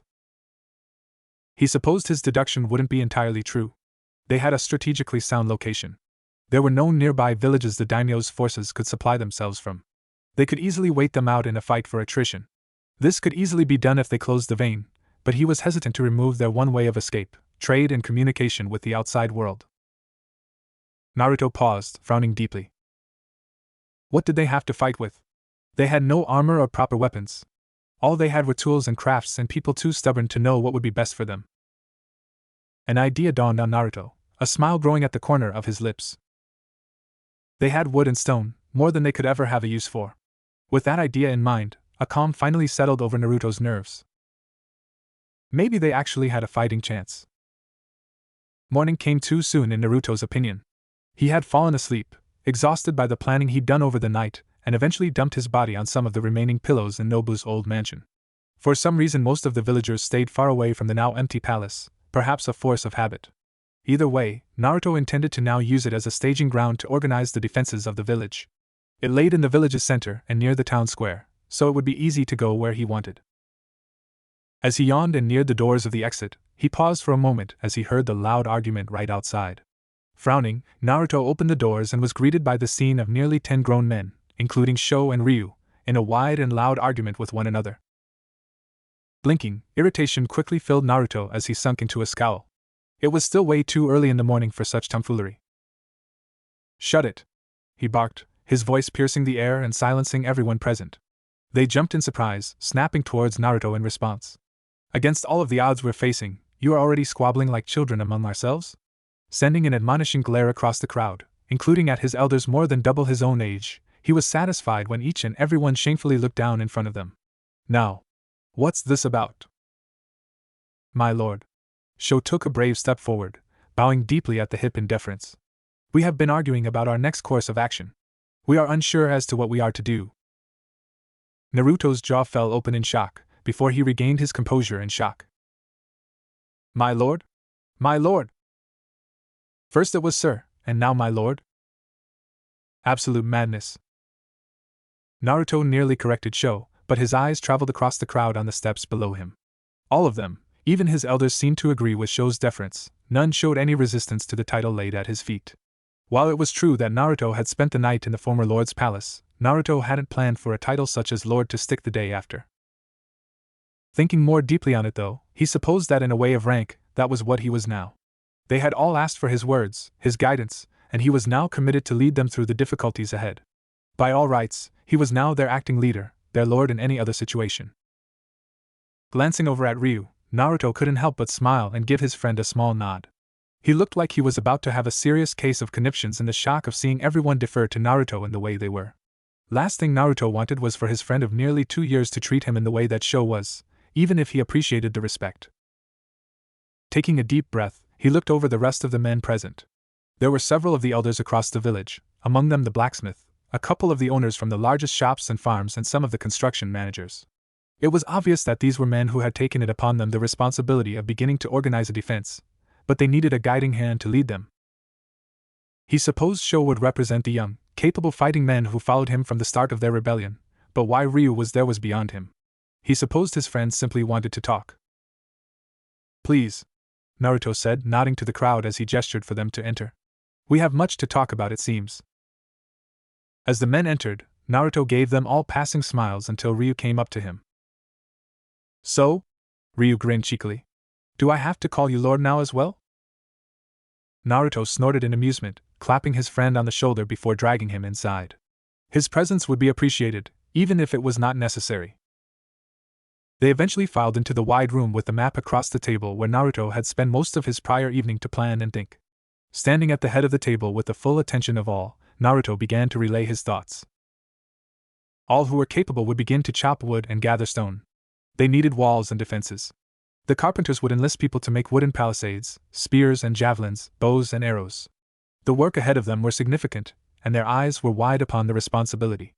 Naruto promised them that they would receive all of the help necessary if they needed it. There were little need for iron to be made into weapons, since they would never be able to properly arm everyone before the daimyo's men would come, so the rest of the different craftsmen around the table were quickly delegated to assist the carpenters along with the rest of the workforce they could spare. They still had a village to maintain after all, so some would need to continue their day-to-day routines. For hours, they continued their meeting, counting resources and drawing plans, discussing the locations of the walls and where the palisades would be raised. Naruto had been a very well-traveled individual when he arrived at Kazara, having traveled long and wide and often through conflicted territories. He'd seen the many different ways people had waged war, how they'd sieged their cities and moved their armies. Most of the men and women of Kazara wasn't as traveled as he, so Naruto had to spend a frustratingly long amount of time to explain certain ideas to them. Honestly, the idea of digging trenches to stop horses shouldn't be a concept so difficult to understand. Even so, they all accepted his guidance without much complaint. Quite opposite, after his dispatchment of Nobu and his men, most seemed to treat his every word with a sense of reverence that had formerly belonged to Nobu himself. His deductions about Sho also proved to be correct. He had led a bunch of young, willing fighting men under the rebellion and gathered quite a following. They would be the integral part of the fight to come, a blade Naruto had every intention of sharpening to a fine edge before it would be used. While Naruto had once been a shinobi, he had no intentions of making that known or teaching them to fight like one. There was no time for that, nor would most of them be capable to learn. No, the key to their victory would be to teach those who would fight to use a bow and arrow, the spear and javelin. While it had never been a strength of Naruto, he had still picked up some basic knowledge of how such weapons were used by common soldiers and samurai, or from hunting, and he would teach the people all he knew. Finally, the time for talk was over and the sun was about to set. They were all starving as they had spent the majority of the day planning and debating. By Naruto's leave, again surprised when they asked him for his permission, everyone except Ryu left with sworn promises to begin what they had agreed upon the next day. As the last man left the palace, Ryu looked at Naruto with a somber expression. I assume you've decided to stay? Naruto sighed, before nodding. Ryu smiled, relief present upon his expression. Good. His face suddenly grew a cheeky smirk. I'm still never going to call you Lord, though. Naruto barked a loud laugh at that, tension already leaving his body as he shook his head. I don't expect you to. Naruto chuckled, shaking his head with a thoughtful expression when he came down from his laughter. Lord, that was a shocker to hear. Yeah, you tell me. Ryu snorted, leaning onto the wall. I suppose it shouldn't have come like a surprise to me, though. How you figure that? Naruto frowned. Ryu merely shrugged. You fought Nobu and his men so easily and so bravely, men our village has feared for years long since before you and me came around these parts. Ryu rubbed his chin, looking at Naruto with an envious expression. Honestly, I'm a bit jealous. Naruto furrowed his brows in worry. That didn't sound good. I didn't want to do the things I did, Ryu. Naruto began, shaking his head at his friend. I didn't want to kill anyone, but it was us or them. I never intended to become Lord or some such nonsense. Not that. Ryu interrupted him with a wave, halting Naruto's sentence. I don't envy your position. I'm jealous of your power. Naruto lifted a brow in surprise. My power? Yeah. Ryu sighed, crossing his arms defensively. He obviously wasn't comfortable talking about it. You are in the position you are in now, because I put my fool self in danger twice in one day. And you rescued me both of those times. I'm useless. Ryu murmured in the end self-deprecatingly. Ryu. Naruto muttered but stopped himself to think for a second. He had to choose his words carefully. There was obviously some damage to Ryu's pride, and Naruto did not want to harm their friendship. I can do the things I do, because I was raised to be used as a weapon. Naruto began silently, ignoring Ryu's shocked expression. At the time, I didn't mind, hell, I cherished it. But now, I wish I never had to learn those things. I wish I didn't have the blood on my hand that I do. That kind of blood, Naruto muttered silently, but seriously as he met Ryu's gaze. That kind of blood sticks with you. Doesn't wash off, no matter what. It's not something to be proud of, it's something nobody should have to do. You shouldn't envy something like that, you have something infinitely more precious.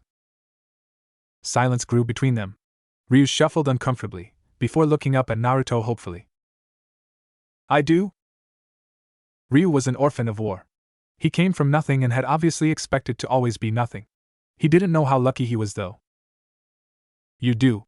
Naruto muttered sincerely. A thought came into his mind and Naruto smiled cheekily at his friend. You have Hina now, for one. His words had its effect as Ryu's face lit up like a bonfire. Sputtering with embarrassment, Naruto couldn't hold it any longer and roared in laughter. Tension broken, the two friends bantered lightly back and forth for a while before making their way out of the palace. They were both starving and needed to eat. As they spoke, Hina's father had been true to his word and nearly flogged Ryu when he woke in Hina's embrace after the celebrations. Ryu told him the entire ordeal, including the part when he promised Hiroto to make them both honest about their relationship. Naruto tried to play nice with Ryu throughout the story, but he couldn't help but laugh at his friend as he congratulated him upon the engagement. Even so, despite how Ryu swiped after Naruto's head in embarrassment, he could still see the big grin on his face as he recounted everything that had so far happened between him and Hina. Naruto was happy for him and hoped it worked out. They deserved some happy moments, before the daimyo's men came knocking. I think you're wrong though, Ryu eventually muttered as they trudged down the near-abandoned street, looking for some place to eat. Oh? Naruto muttered, glancing at his friend. Wrong about what exactly? About the shame you feel for the things you can do, Ryu responded. As Naruto frowned and opened his mouth to reply, Ryu continued. You can say it as much as you want, that you shouldn't have to, that nobody should have to do the things you can do. In a perfect world I would have agreed with you. Ryu sighed. But this isn't a perfect world. The things you can do, the things the daimyo's men can do, can be used for good or evil. Nobu and his men used it to exploit the common folk, used it to their own selfish purposes. You used it to save us. Ryu looked at Naruto with a determined expression. I would give up the life I live now in a heartbeat to be able to fill such a responsibility. At least then, I would know I could protect Hina and her family. Ryu looked away from him then, obviously not keen on hearing Naruto's response. Naruto himself wanted to deny his friend's words, but resigned himself to a despondent sigh. There were rarely such a thing as good and evil, but he would never discuss philosophy with Ryu. He was far too naive, seen far too little of the world to see all the nuances of gray in the debate of good and evil. Things were still black and white for him. Despite his reluctance, Naruto couldn't help but feel like there was some truth to Ryu's words. He had once dreamed of protecting his people in the hidden village of the Leaf, as a Hokage. Being the strongest, in a position of power to do so much great, yet potentially horrible things. Was it really so bad to be in such a position, when you intended good for those important to you? Naruto shook his head and trudged along. He was too hungry and tired for this. The next morning, Naruto had met with Sho very early. The boy had met him outside almost immediately as Naruto had left, eager to begin his assignment. The borderline worship made Naruto a little uncomfortable, but he wouldn't look a gift horse in the mouth, so to speak. He ordered Sho to gather those willing and capable of fighting at the northern edge of the village for instruction. He hoped someone would show themselves capable of learning faster than the others so they could take over the role of instruction, because Naruto couldn't be bogged down himself to teach them every day. Since Sho needed some time to get some volunteers together, Naruto decided to check up on the rest of the village to see if things were going according to plan.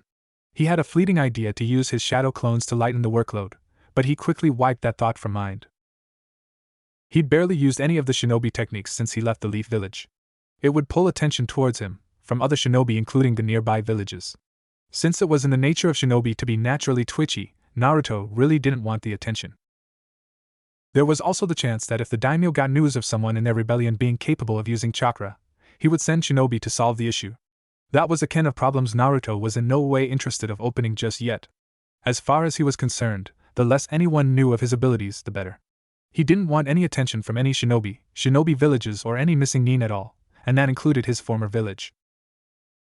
Taking a tour through the village, He was pleased to see people working of cutting down the nearby forest, already transporting wood into the workshops where men and women alike were already carving the wood into what they were supposed to be used for. Seeing the people at work was a good thing that brought relief to his mind. The economy had become a bit problematic in the wake of loss of leadership. Nobu's treasury had of course been raided during the rebellion, all of his hoarded gold gone to the wind throughout the village. People had spent the money in wild abandon, and the need for certain wares and resources had increased due to the reckless use. Getting people back in work was good for their society as a whole, and Naruto hoped it was a sign things were stabilizing. He didn't want to step in with an iron fist of ruling unless necessary. He had issues regarding himself as their leader to begin with anyway. Eventually he made his tour throughout the village and was satisfied in its progress. They wouldn't have to start digging trenched until at least a week, and by then they should have some palisades up at the very least, and the makings of a wall. He made his way to the northern edge of the city, and found Sho alongside of the young, eager men willing to fight in the near future. As he walked into the clearing among them, they all stood and watched him expectantly. They were all so young. A few were older, naturally, but most were his own age. Too young to die, in his mind, but they all had a right to fight for their home, same as he. To his surprise, he saw Ryu among them, looking at him expectantly with a stoic, determined expression, mirroring that of everyone else present. Naruto supposed he shouldn't have been surprised to see Ryu there, wanting to learn how to fight, but a part of Naruto wanted to send him away. He couldn't. It would be harmful to Ryu's pride and egotistical of Naruto to refuse to teach him just because he didn't want him hurt as a friend. If Ryu wanted to learn, he had the right, same as everyone else despite their friendship. Gather around, boys. Naruto waved them over, observing them as they gathered close. Tense but eager. While they didn't have any proper weaponry to train with just yet, they could still begin to train with the bare basics, such as hand-to-hand combat. While fundamentally different than fighting with spears or anything else, some principles carried over, such as footwork and warrior mentality. While they were eager now, he intended to work them to the bone. They would hate him for it, but the more they sweated now, chances were they would bleed less when the true battle came for them. They didn't have time for soft treatment. Naruto quickly ducked, weaving narrowly beneath Sho's strike, the wooden practice staff grazing his hair.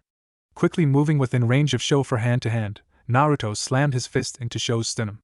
The strike pushed him backwards, leaving his lungs and debilitating him, and before he could regain his composure, Naruto twirled the staff in his own hands to jab him in his gut.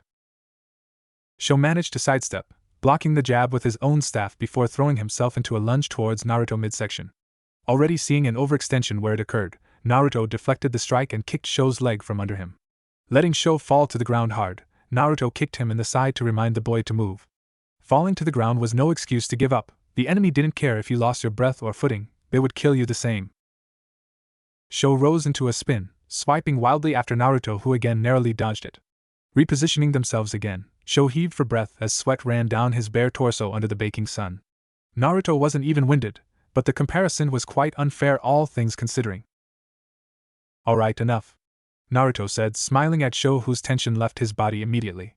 Leaning onto his own knees to catch for breath, Sho grinned proudly. He'd done much better against Naruto than anyone else today. Naruto patted him on the back and told him so too, before observing the rest of the training field. 2 weeks had passed since their first preparations, and the village was beginning to look like a proper war camp. Wooden, sharp poles made out of trees formed the walls surrounding the village in its entirety, watchtowers raised at the corners of the village. The trenches were well underway, but that was a huge undertaking and would take much more time than the walls. In the field around Naruto, as of that very moment, was filled with men practicing combat with wooden staffs, simulating combat as they blocked and struck at one another under instructions from Naruto, or those he had given the responsibility to instruct others. While there had been quite a few volunteers in the beginning, Naruto had feared it wasn't enough and begun a steady rotation where everyone who was old enough and fit enough had to practice. He delegated people between practicing archery and fighting with spears and javelins, and quickly given permanent roles regarding who did best and what they needed the most. The townsfolk had grumbled and protested, but Naruto wouldn't have it. The support he had with Sho and his initial men had also formed the beginnings of a local militia, setting up watch routines and patrols through the village. Few dared to speak ill of Naruto with them nearby, as everyone knew their loyalties. Despite this, Naruto was still very well respected, so their grumbling had been only a minor setback. Watching over the people practicing all around him had him smile hopefully for their future. They were beginning to look like a proper fighting force. Not real soldiers still, but maybe just enough to come out on top. At the edge of the field, lined up as a crowd along the wall, sat a gathering of girls and women of varying ages, enjoying the scene in front of them while speaking pleasantly at one another. Naruto had a creeping suspicion a lot of the guys had begun to train without shirts to impress more than to counter the heat of the sun, but he said nothing on it. He kept his shirt on nonetheless. Moving towards the nearest gate through the wall, Naruto rubbed his chin in thought.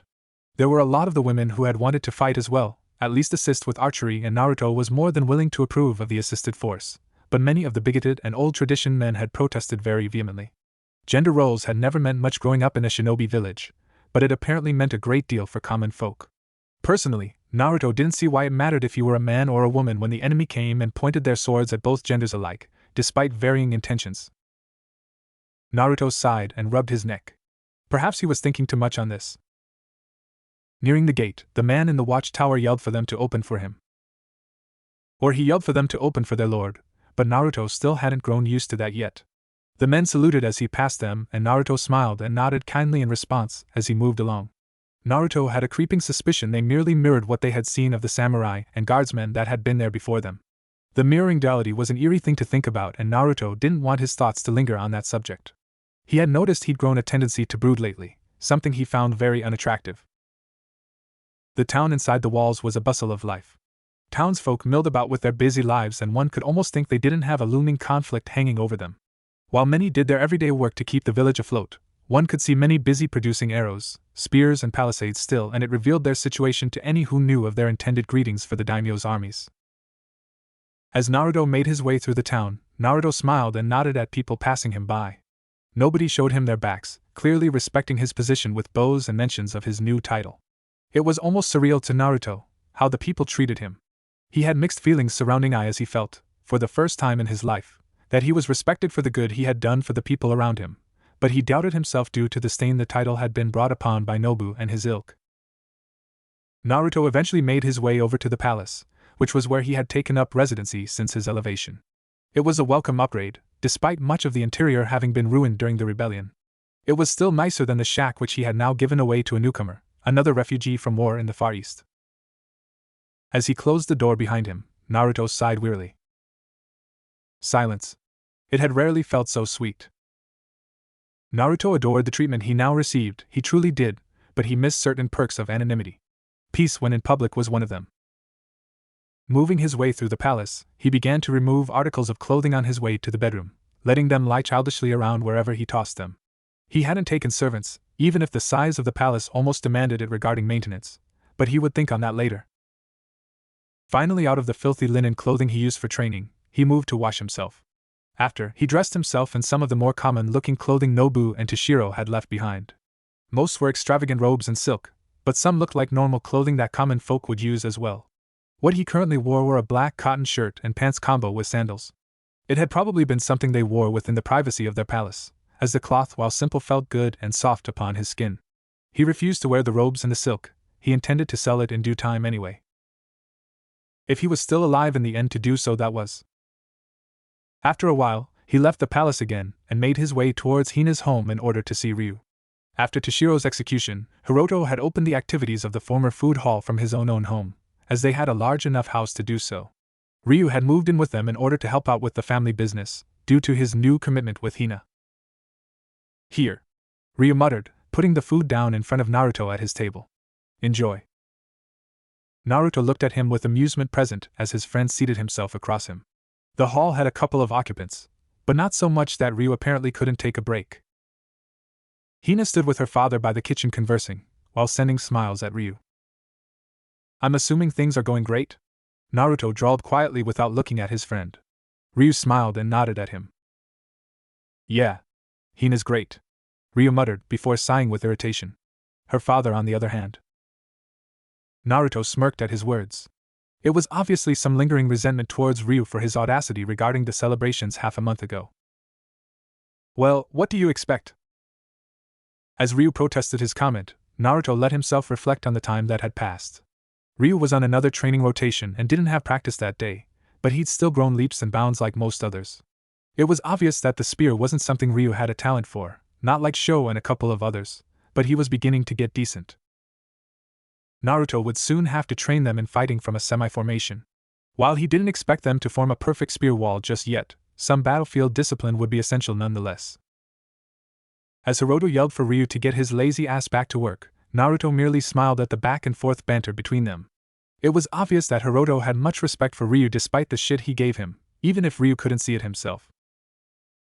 Left alone with his thoughts, Naruto ate thoughtfully. He'd been reading through Nobu's numerous journals from his travels lately and learned more than he ever thought he could have. One could say anything they would about the late noble's morals, but he had been well educated as an officer and very well traveled. One entry in particular had interested him. During his travels through the Land of Wind, Nobu had described a clash with local brigands that had given them a surprising amount of difficulty. The brigands had used shields that were half the size of a man in height and wide as one in width. It had rendered their bowmen useless and given them much difficulties in combat, as their spears kept them at bay while defending with their shields. Shields wasn't unheard of, but the daimyo's men never used them as far as Naruto had ever heard or seen. By their way of the sword, a shield which was meant to prolong the battle wasn't honorable, as most samurai believed the battle should be won through a single, decisive blow. Naruto couldn't care less about honor, they fought to survive. These people weren't warriors, not a single one of them were samurai willing to die for a lofty goal such as honor. Nobu's journals had described how these brigands gave them great difficulties. He described in detail their formations and how they fought, and Naruto intended to make their strength his own. Chances were, the daimyo's men would fight the same. With that in mind, Naruto finished his food and rose. Can it be done? Naruto looked at the carpenter. Around them, people were hard at work with making tools and weapons for the coming weeks. The carpenter rubbed his chin with a thoughtful expression. It can be done, if we push back our production of them other things you need. The carpenter frowned, piking up one of the nearby wooden poles which laid about. If you don't mind me asking, my lord, why do you need these spikes? He questioned, picking up the wooden spike to look at it. These are much too thick and unwieldy for spears and too thin for your palisades. What you gonna use them for anyway? Happy with the carpenter's cooperation, Naruto merely smiled at him indulgently. A surprise, my friend. 2 more weeks passed, and they finally hit the 1-month mark. At that point, they had begun implementing shields into their spearmen. The shields were simple blocks of wood, wouldn't do much good against anything heavier than a katana or an arrow, but it would keep them alive against an arrow volley. The shields had so far been a hit among them, even if it had been a little bit touch and go in the beginning, seeing as Naruto had no idea himself how to use shields. The blacksmith had been finally tasked with a job more fit to his craft regarding weapons of war.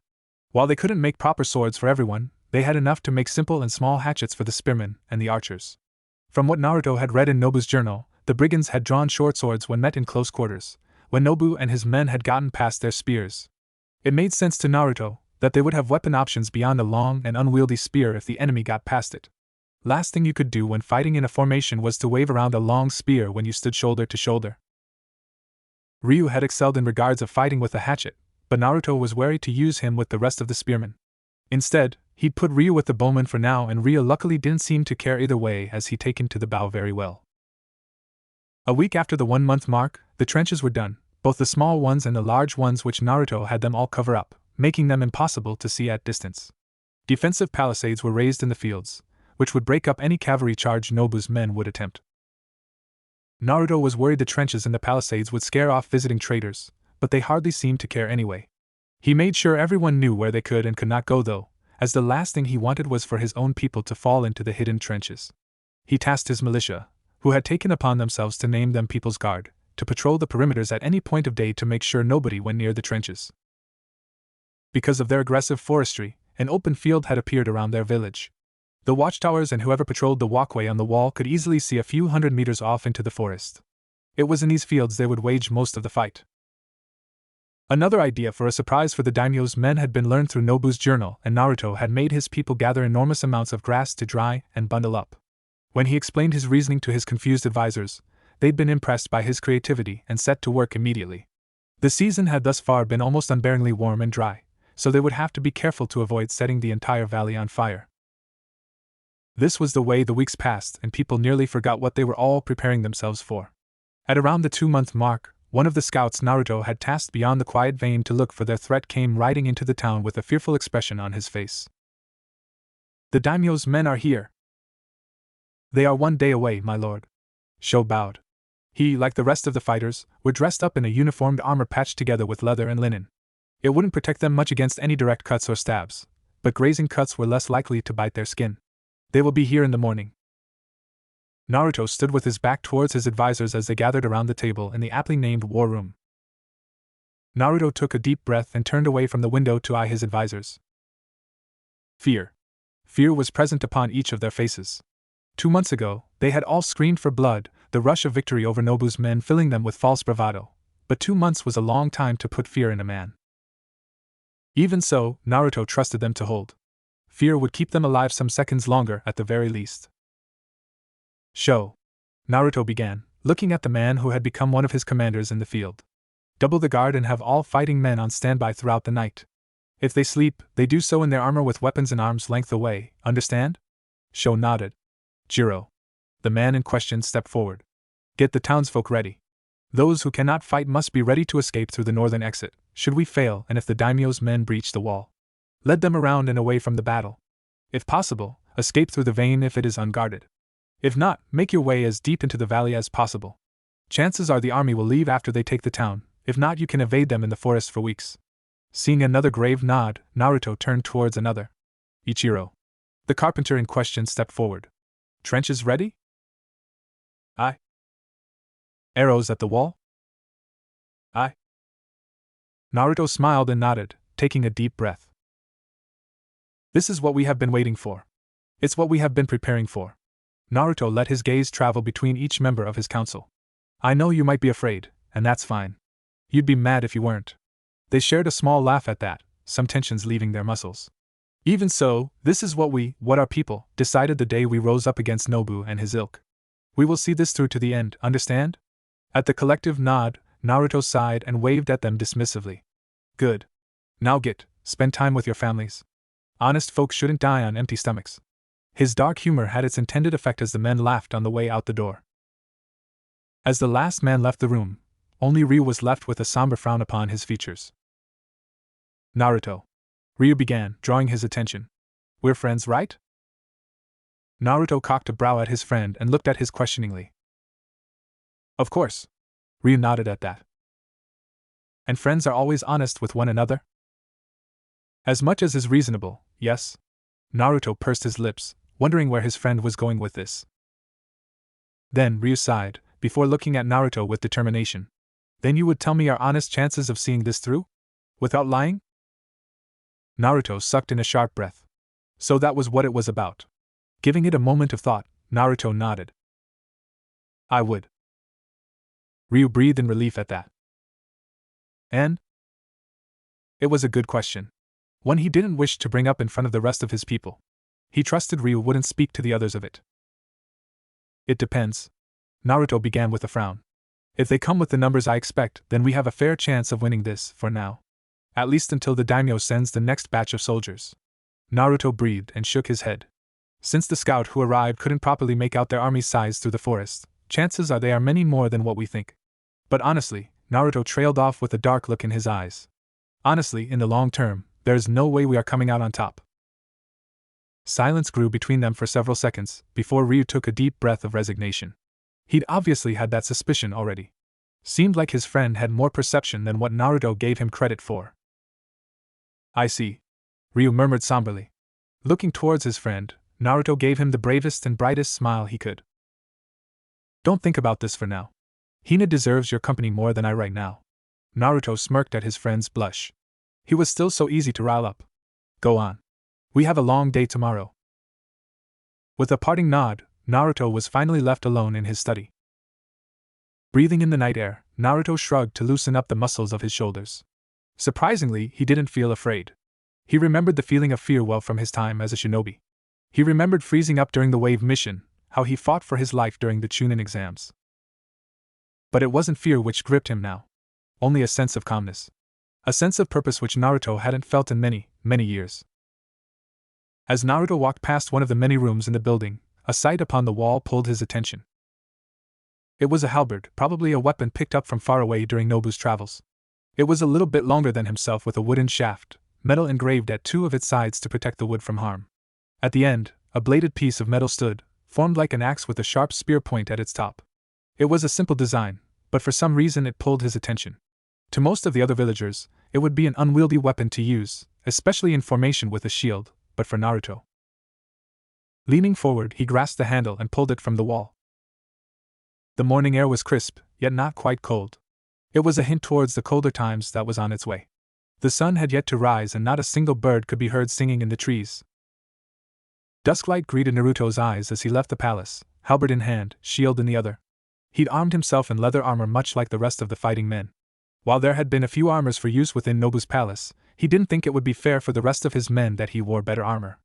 Wouldn't make a good example. As he left the palace grounds, Sho was waiting for him by the exit. Coming to a stop before the young man, Sho bowed and gave Naruto an approving look upon seeing the halberd.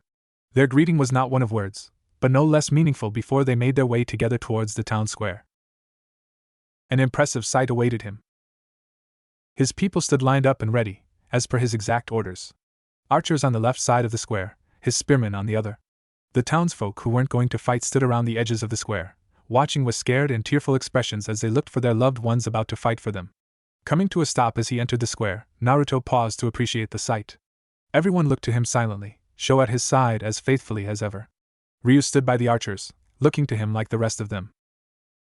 It was a lonely, yet powerful realization of the power he now possessed. This entire village, the entire people was his, and they would listen to his every command. With a stoic expression, Naruto walked across the square to inspect the men and few women he had trained, many personally over the course of the 2 months. Walking across the gravel, the only sound that could be heard was the gravel beneath Naruto's feet. There was no talking. No wind. No birds. Nothing.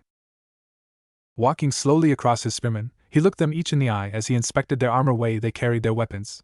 While they weren't proper soldiers, they had still managed to instill with some discipline. Satisfied, he did the same with his archers, inspecting their leather quivers and oaken bows. The arrows didn't have metal points, but it mattered little as most samurai wore little plating, instead opting to use light armor such as leather. It would be of much better quality than they had, but their arrows should still prove useful. Having inspected them all, Naruto came to a stop in front of them all, their gazes locked on him like his were on theirs. He had spent the night thinking on the perfect words for this day. What words could he have said to calm their nerves, to put bravery in their hearts before the clash mere hours away? Nothing. He would lead by example, and his actions would push them forward. After a heavy moment of silence, Naruto gave Sho and Ryu, each at their respective position by the spearmen and the archers, a nod. They snapped around towards their men, drawing their attention immediately. To the wall. They both called as one. OSU! The fighting force roared as one, and sprung into movement. At the instant moment of the command, the sound of boots upon gravel filled the air as the men and women that were going to fight moved for their positions. Naruto clasped his hands together with the halberd resting against his shoulder, and watched. The sense of foreboding yet pride he felt upon seeing them was a new sensation to Naruto. He saw people running past their families and loved ones, giving them their potentially last goodbyes as they passed. Ryu gave Hina a short kiss, who cried silently as he moved away from her again, Sho sharing a few words with his sister, his only living relative as far as Naruto knew. After a minute, people were still scrambling to ready themselves at their positions, and Sho and Ryu came up to Naruto alongside of each other. Almost ready, my lord? Sho murmured. With a nod, Naruto strode towards the gate. Standing on top of the wall, over the gate which pointed out towards the quiet vein, Naruto narrowed his eyes upon the movement in the forest. He could see armored men scouting for the village, and he knew the daimyo's men were soon upon them. Hours had passed since they made ready for war, and the sun was now in full bloom above them. Its glaring heat went ignored in favor of pre-battle nerves.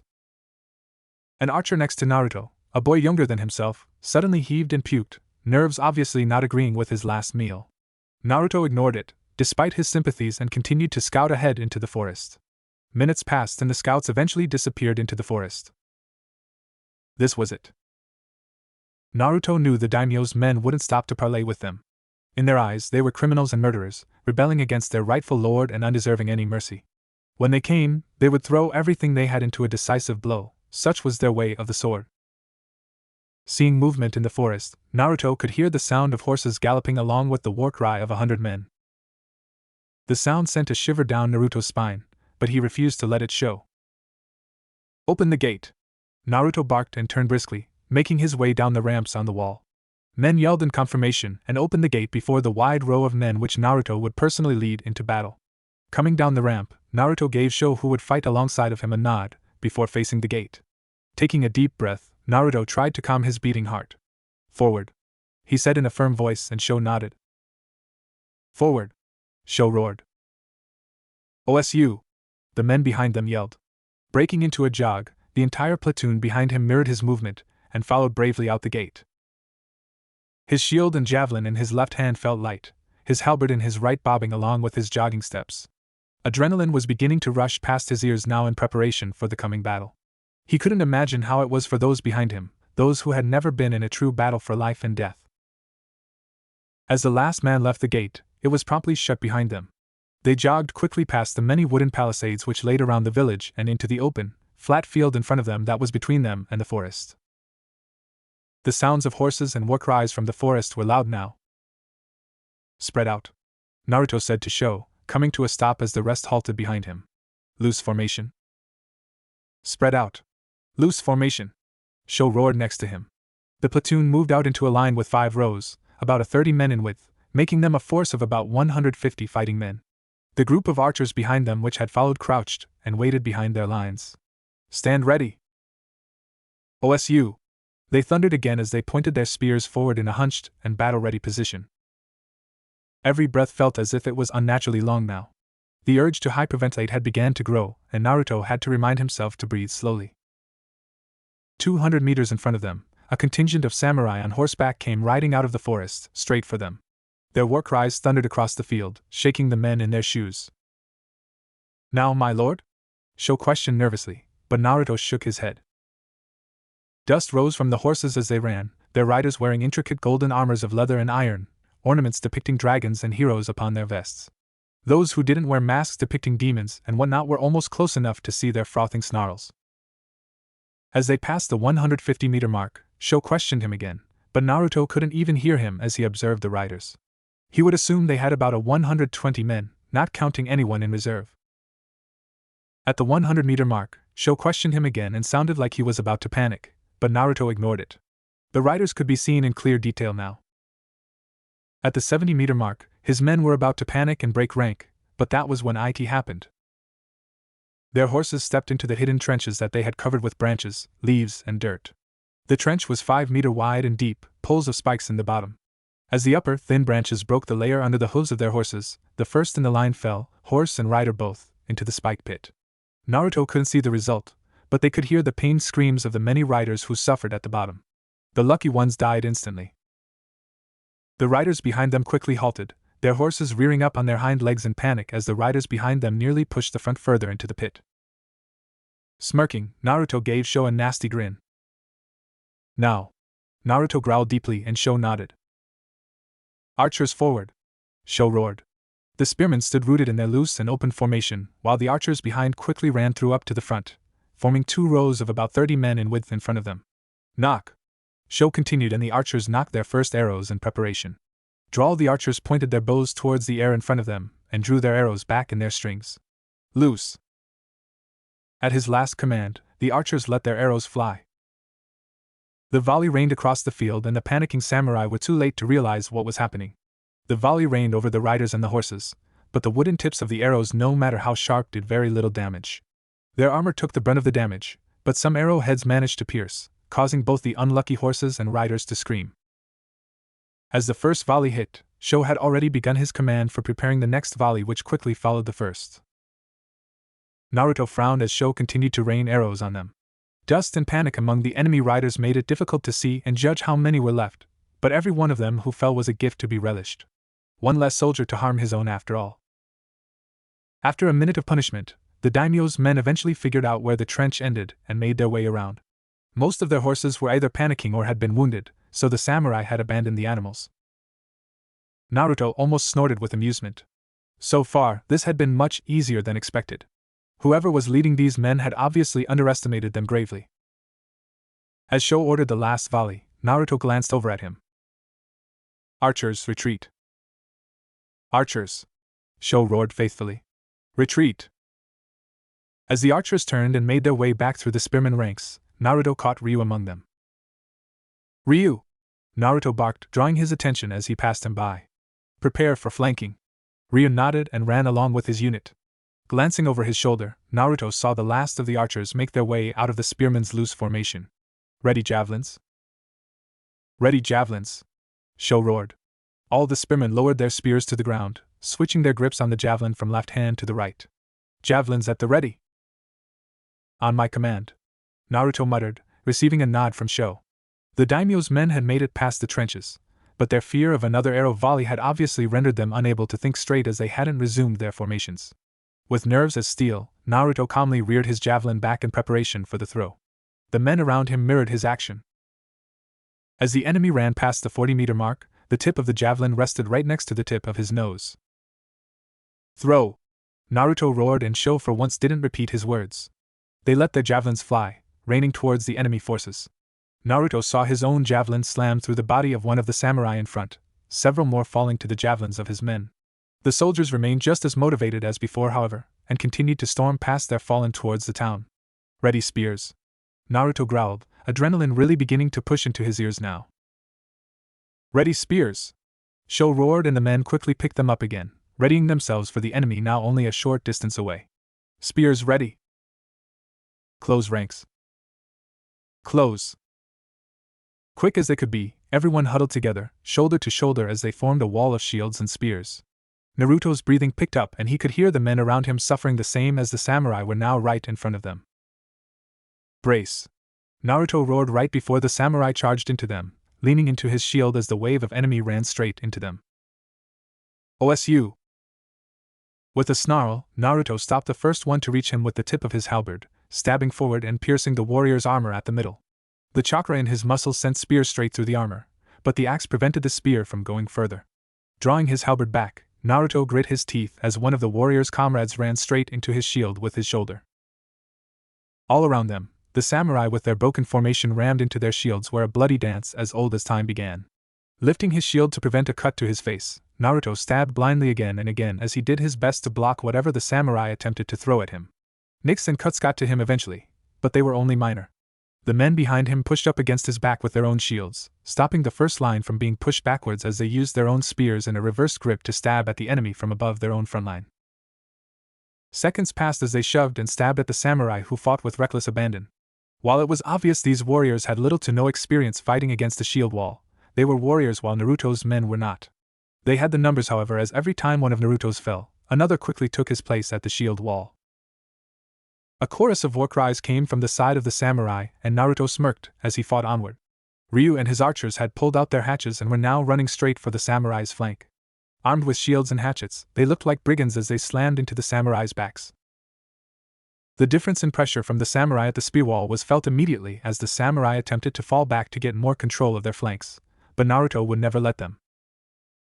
Break ranks! Naruto roared and stepped forward and out of formation.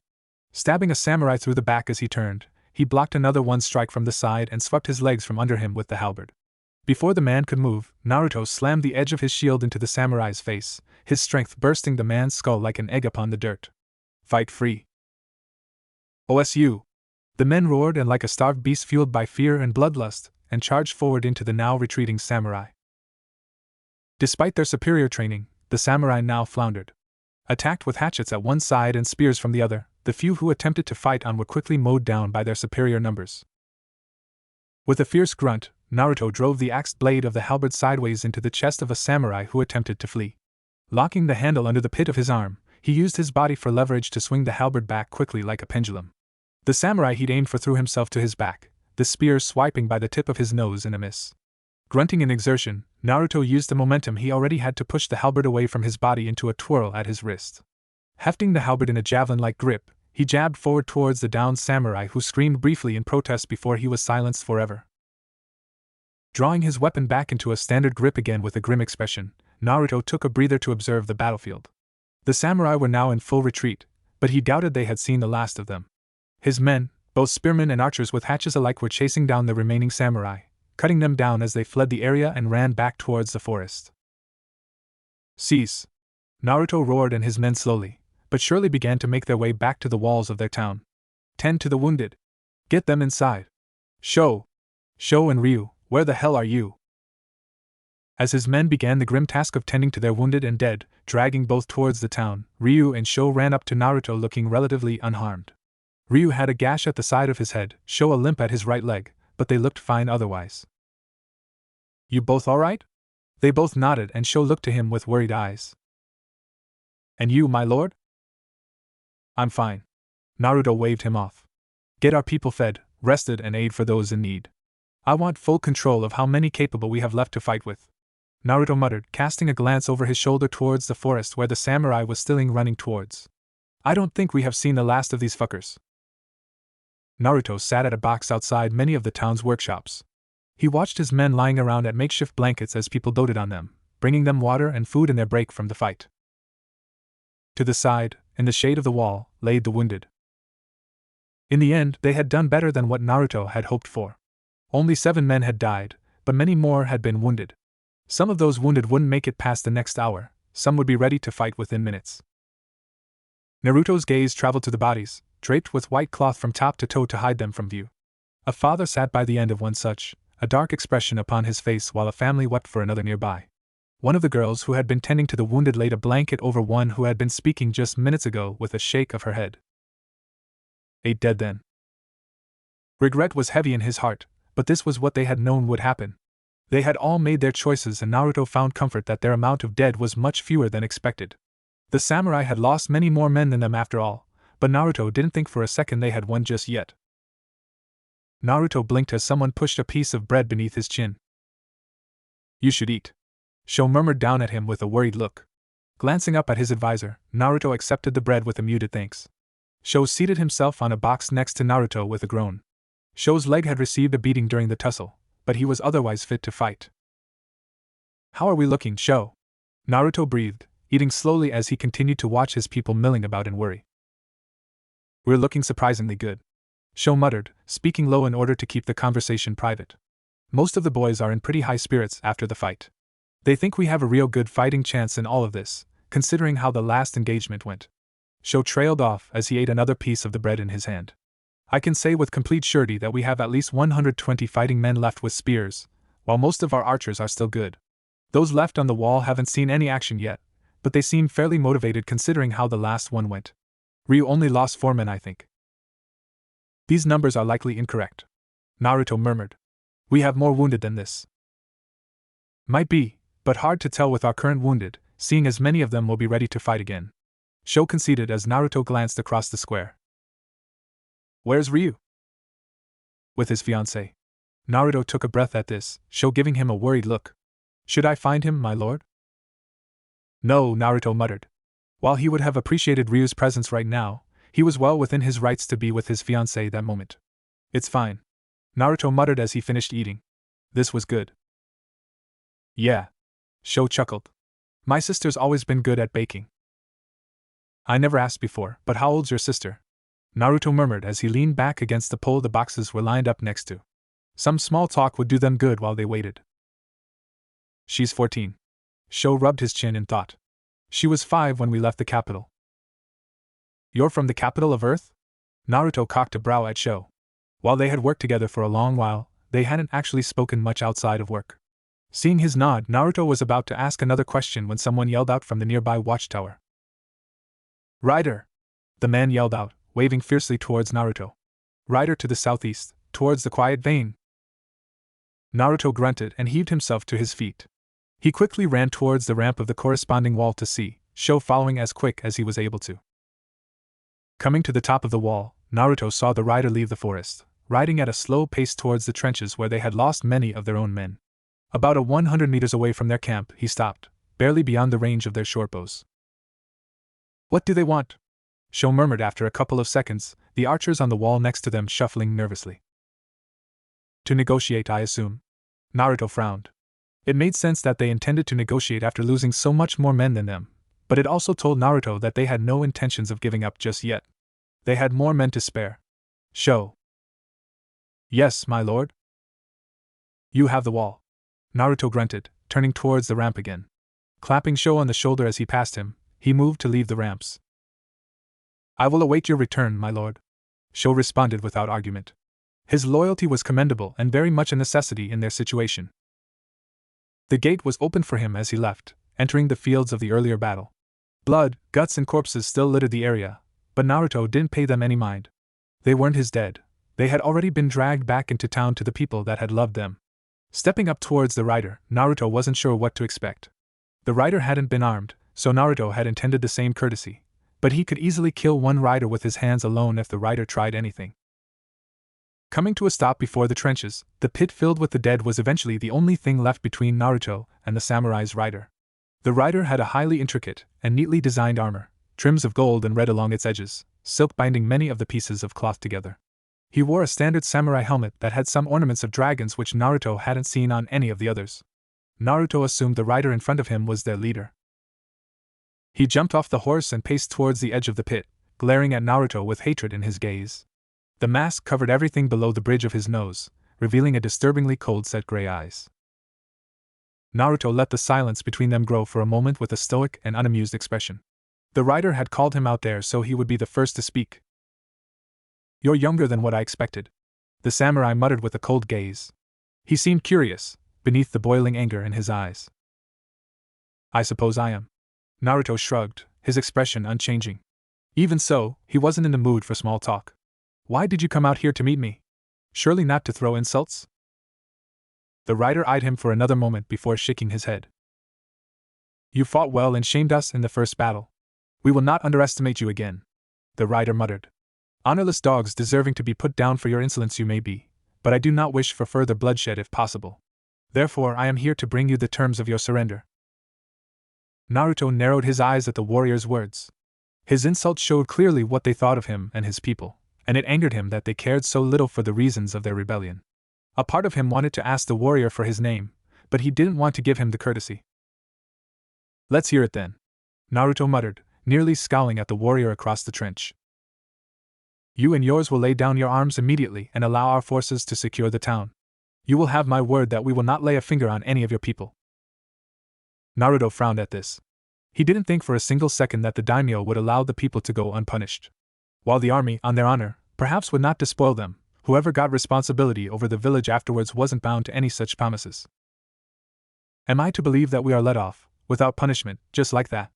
Naruto snorted condescendingly, clearly showing what he believed the worth of the warrior's words were. "Only the life of whoever leads you are forfeit," the warrior growled.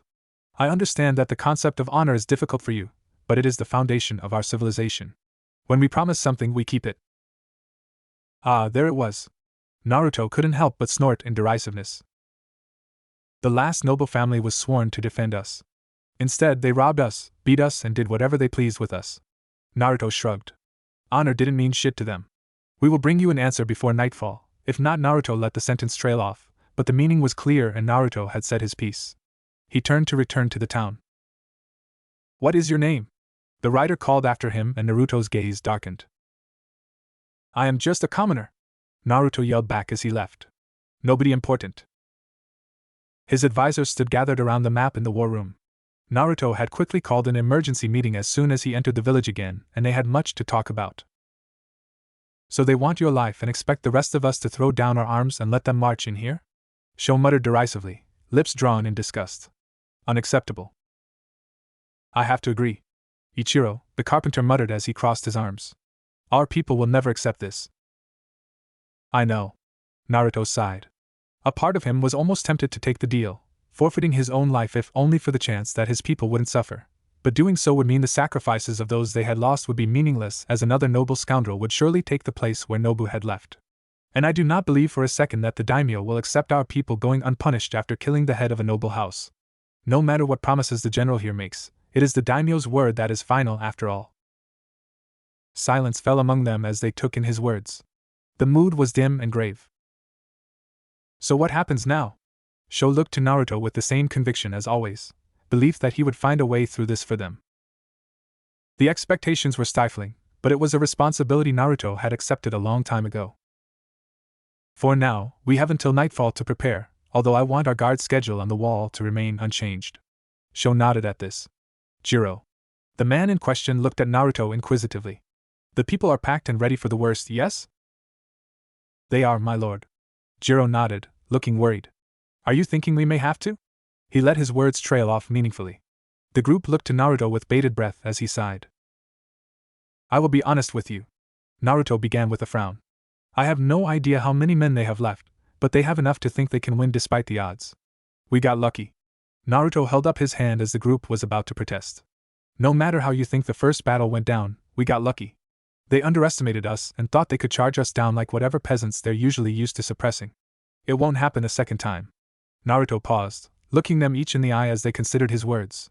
Now, I have no idea what they are going to hit us with next, be it arrows, swords, or hooks to climb the walls. I do know, however, that even if we manage to win this, we aren't going to be able to survive here at length.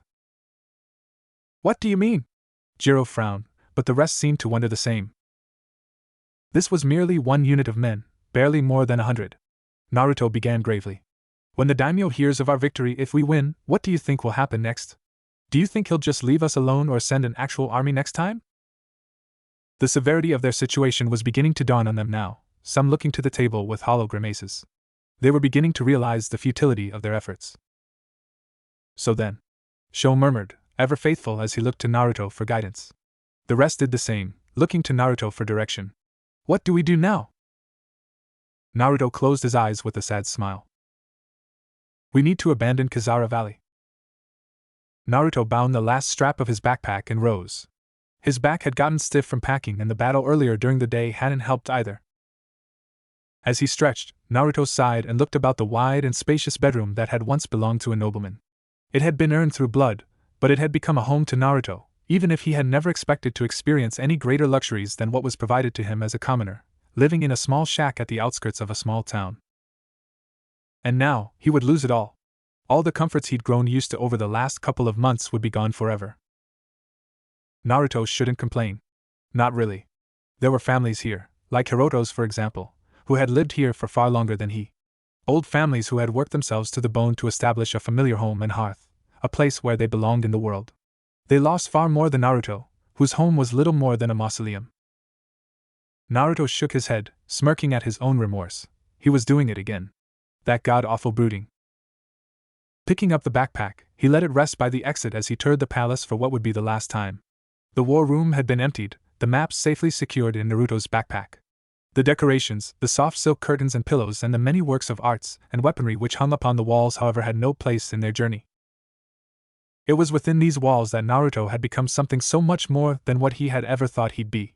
He couldn't help but feel sentimental now that he was losing it all. Naruto snorted. He was being overly dramatic. He still had his life and position among his people. That was more than those who had died for them. Casting a last, longing glance across the halls of his home, he wondered when he'd grown so comfortable with the splendor of the palace and its comfortable silks and satin. Refusing to linger any longer, Naruto moved to pick up the backpack. No sense staying around fretting over things that couldn't be changed. The evening sun greeted him as he left the palace, the doors banging shut behind him. Pausing to glance at its position, Naruto frowned with worry. It was nearly time. He jogged from his home, now abandoned, weaving past the many townsfolk all walking towards the same direction as he, backpacks and carts dragged by horses along with them. The mood was grim among the people, their children crying in confusion as their parents did their best to console them. They were too young to understand what was going on, but Naruto doubted they would be shown mercy if the daimyo's men breached the walls. Finally coming to the town square, his people milled about in waiting. It was a large gathering as the entire townsfolk waited. The wounded had been loaded to cart, supplies packed and farm animals herded. All that was left for them to do now was wait. Naruto glanced over the area and found his advisors near the middle, right next to Hiroto and his daughter Hina. Ryo was there as well, doing his best to console her as Hiroto pointedly ignored him. He sighed and quickly jogged over to them. My friends. Naruto nodded in greetings, receiving one in return from everyone present. How are we looking? We're seeing an awful lot of movement in the forest now. Sho frowned. Won't be long now. Naruto nodded at that, keeping his worries at bay as he looked to Jiro. Are people ready to move? If they aren't, they will be when the arrows whistle through the air. Jiro snorted derisively. His frustrations were felt by them all, as people were stubborn and proud to a fault. They could only do so much to hurry them along. Good. Naruto muttered, taking a deep breath as he looked meaningfully at those present. Listen up. The second the fight begins, you will all leave through the northern gate. What if they're there? What if they have already surrounded the settlement in the forest? Ichiro questioned with worry, but Naruto shook his head. They can't.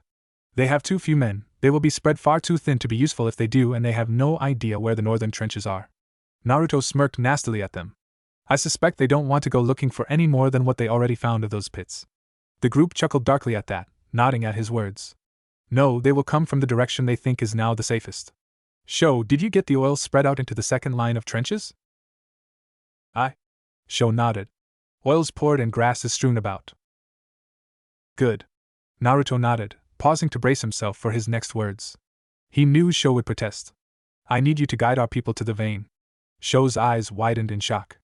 Before he could protest, Naruto held up his hand and continued. Our people trust you, Sho. And I trust you to get them out of here safely if I fall. My lord! Sho nearly yelled. I can fight. Anyone else here can lead our people to the vein, you know I can dash. You can fight, Sho, that is true. Naruto interrupted him with a strict voice of iron. They didn't have time for this. But you cannot run, not with that limp of yours. Sho grimaced at this, clenching his teeth with frustration. His bravery was commendable, but Sho needed to see the greater picture. Sho. Naruto stepped forward and laid a hand on Sho's shoulder, drawing his attention. I trust you with the responsibility of getting out people to the vein. The thick forest should hide you as long as the daimyo's men aren't guarding the pass. Wait for us there. Looking into his eyes, Sho looked like he still wanted to argue against him, but eventually relented with a somber nod. Naruto nodded back in relief. Making small talk as he relayed some last guiding words for his advisors, a man in the watchtower nearby yelled out. Company! The townsfolk cried out in fear, several beginning to cry now. They were understandably worried. Looking at his advisors meaningfully and giving a last nod to Sho, Naruto looked to Ryu, who stood with his new family. No words were spoken between them as Naruto turned to run for the wall, but they didn't need to. He hoped they would make it out, should the worst come to pass. Naruto only needed to delay them enough for his people to reach the pass. Time was all they needed. People's guard! On me! Naruto roared out across the square, already moving towards the wall. The men and women who were members of the guard quickly said their goodbyes to their weeping families and ran with the rest towards the southeastern gate. Running up to the top of the ramps, above the gate, Naruto narrowed his eyes at the scene before him. The samurai stood lined up along the edge of the forest. They now wore longbows, standing ready with arrows already nocked and waiting. Naruto realized how bad that was. Their bows had much longer range than their own, which were primarily made for hunting and not long-distance warfare like the daimyo's longbows. The rider sat upon his horse, glaring at the town from across the field. For a moment, their eyes locked and there were nothing else around them. The rider had probably long since realized the people of Kizaru would never surrender. Naruto glanced to the mountainside, where the sun had almost dipped below the mountain tops. As if in response to his thoughts, the thin line visible of the sun disappeared behind the ridge. Gaze falling back to the rider, he saw the warrior had been watching to Sun as well. Promise now fulfilled, the rider drew his sword. At his command, men with torches ran out from the forest. Observing them with suspicion, Naruto widened his eyes upon seeing them light their arrows on fire. Fire arrows! Naruto roared to those around him. Shield up! Shields up! The people roared out down the line, ensuring the message came across to those far away from Naruto. Halberd in hand, Naruto crouched beneath his shield, peeking under it from above the top of the wall. The samurai waved his sword and roared a command, pointing his sword towards their village. Like one, the trained archers raised their bows into the air and fired. The fire arrows soared through the night air like fireflies upon the wind, yet the sight wasn't anywhere as soothing. Naruto grit his teeth as the arrows slammed into the wall and shields around him. An arrow with a metal tip suddenly burst through his shield, the dangerous tip right in front of his face. He did his best to ignore the fact that the wall, and whichever buildings the archers hit would likely be set on fire very soon, since most of what they had were built from wood and thatch. Glancing over his shoulder, he could see his people quickly filing out of the northern gate quick as they could. He really hoped the samurai hadn't encircled their settlement.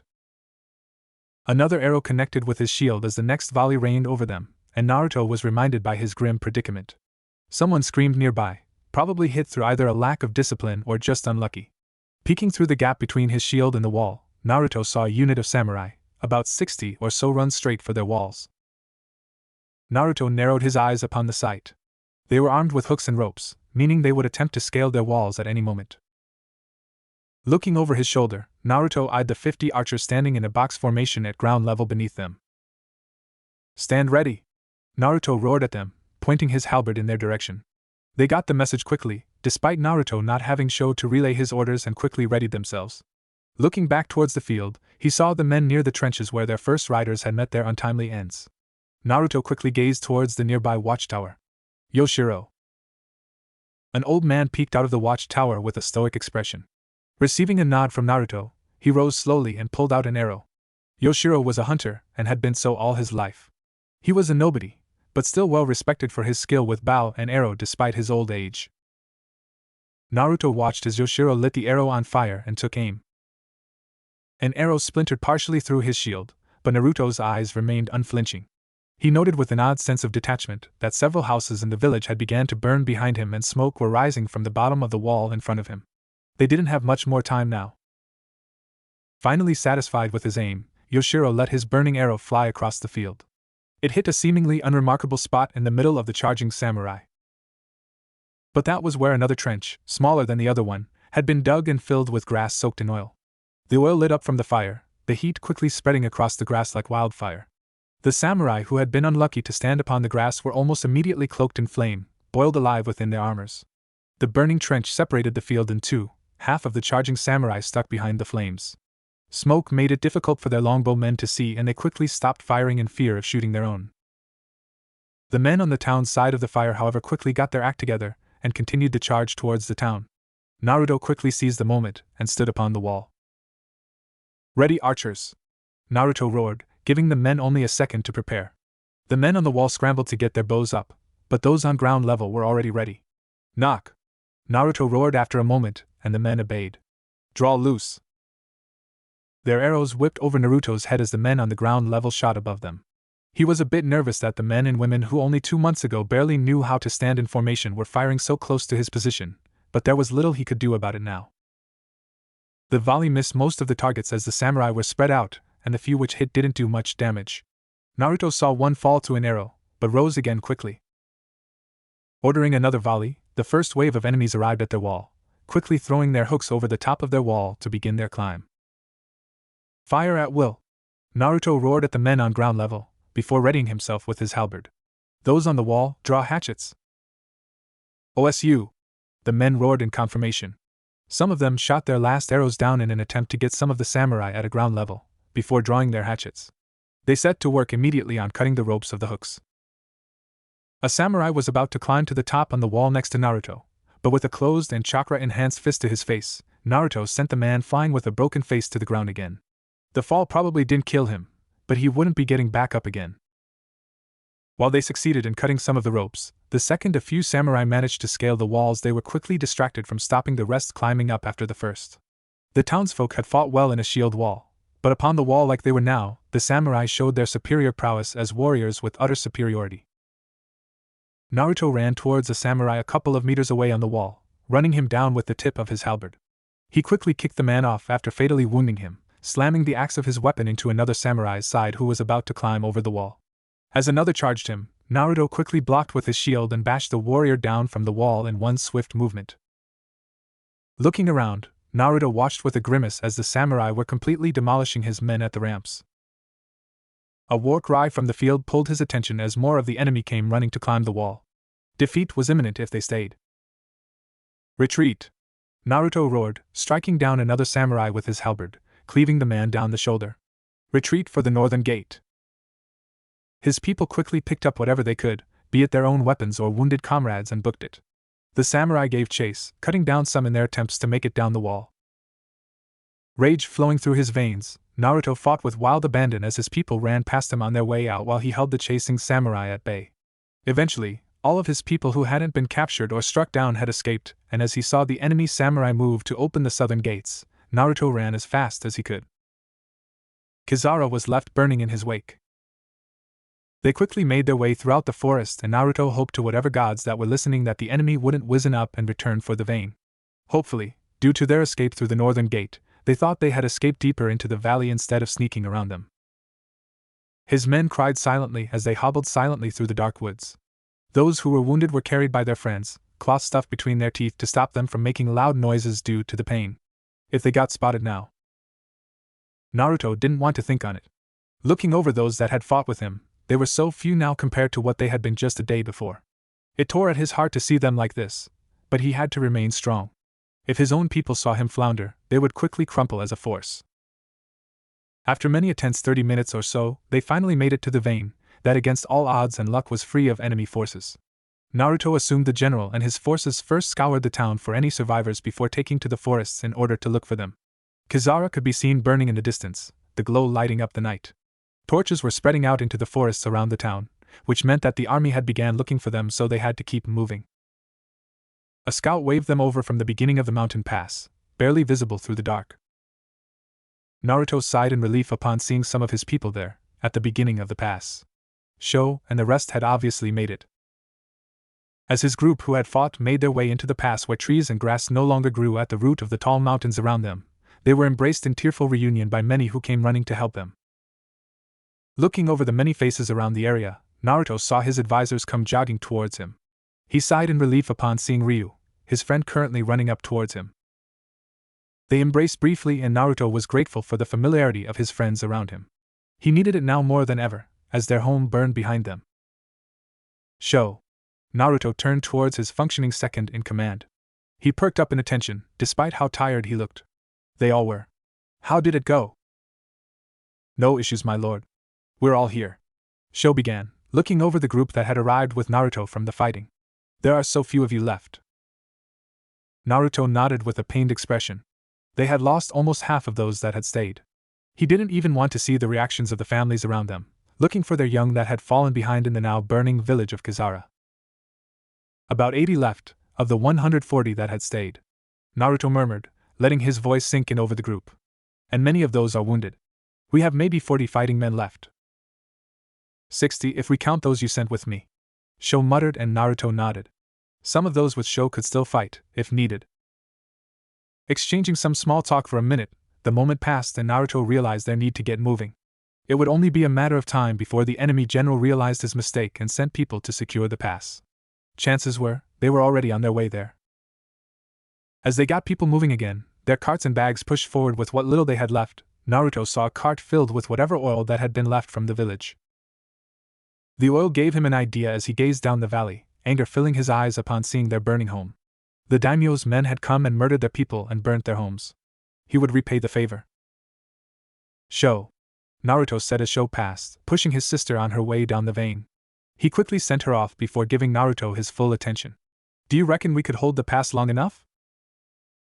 Sho frowned with worry, glancing down towards the valley. Long enough for what, my lord? Sho muttered with confusion. We cannot hope to win in this position. We don't need to win. Naruto growled, pointing towards the cart loaded with several jars of oil. We just need to hold the pass long enough for the fire to burn the daimyo's men to ash. Sho gazed between the jars and Naruto a couple of times before realization dawned on him. A dark grimace filled his features before he finally nodded and silently ordered all fighting men to his position. The months prior had been hot and dry without a single rainfall. While their village burned in the middle of the valley, the field around it would ensure the rest of the valley didn't catch fire, at least not immediately. But if they helped the fire along with oil at the edge of the pass where the forest was thick with bushes, grass, and trees. If the daimyo's men wanted to burn down their home, Naruto would burn the entire valley down around them. Their fighting force quickly assembled, their advisors quickly led the rest of their people down the quiet vein and towards safety. The jars of oil had been taken and Naruto tasked several runners with the job of spreading the oil around in the nearby forest. He refused to light torches before they had to, in case the enemy saw. As they waited for their runners to return, their unit had already spread out into a formation to cover the passage. They had to retreat a bit into the pass, since a forest fire would burn them alive even at a long distance. They had about 40 of their people with spears in front to form a wall, with the 20 left armed with bows behind them. The narrow ridges at their flanks were impossible to climb due to the gravel, so Naruto figured this was the best place they could defend. After a couple of minutes, his runners returned without the jars and Naruto ordered their men to light the torches. The new runners, now armed with torches, ran with the fear of their lives on the line as they moved to light the areas where the oil had been deposited. Naruto was too far into the pass to properly see into the valley, as the valley dipped down in the terrain where the vein ended, but Naruto quickly saw the orange glow grow with intensity from the forest before his runners came running back as quick as they could. Naruto sighed and prepared himself, his runners rearming themselves and joining their formation. The general and his men would understand what was going on any moment now and make their way towards the pass. Hopefully, The terrain was dry enough for the fire to spread too quick for the general to make his escape. Minutes passed as the forest ahead of them began to burn with growing intensity, and the fires could eventually be seen rising above the edge of the road where the terrain dipped down towards the bottom of the valley. The fires continued to rise until Naruto and his men could begin to feel the heat wafting over their area, despite being as far away from the forest as they were. Screams of panic from the valley could be heard, the sound of horses galloping approaching. "Ready spears?" Naruto growled. He'd been waiting for the to arrive. "Ready spears!" Sho roared from his position right next to Naruto. "OSU." His men confirmed loudly, their spears snapping forward as they stood hunched together, shoulder to shoulder. "Ryu!" Naruto snapped a glance over his shoulder at his friend who stood by their archers. "If anyone makes it through our line, you cut them to pieces. Not a single one of the daimyo's men will leave here alive." Ryu nodded grimly and Naruto returned his attention to the front again. The sounds of their panicked enemy was closer now, the horses galloping getting nearer and nearer. "Still your beating hearts, people." Naruto snarled viciously, hatred in his gaze as he looked towards the enemy's direction. "They came to our homes and burned it to the ground and murdered our people. Now we return the favor. Send these fuckers to the afterlife, screaming as they first entered this life." "OSU." His words may have been unnecessary considering these people had lost their own homes to the daimyo's men as well, but his words couldn't hurt. Should they fall, the army would give chase to the villagers and that was not acceptable. The first riders of the enemy came running into the pass, looking ragged from the heat they had survived from the forest fire. Their horses had obviously suffered and ran nearly uncontrolled towards their line. Naruto quickly figured there was between 30 to 40 riders coming straight for them, but they were spread out in a broken and wide group. They wouldn't have a chance against their own formation. As they quickly gained ground towards their line, Naruto noted some men without horses come running from the burning forest as well, but they were few. Whatever wounded they had were probably left behind to burn alive in the forest fire. "Archers, fire at will." Naruto muttered with narrowed eyes and Sho nodded. "Archers, fire at will." The archers quickly set to work, sending the last of what they had for arrows into the air for the enemy.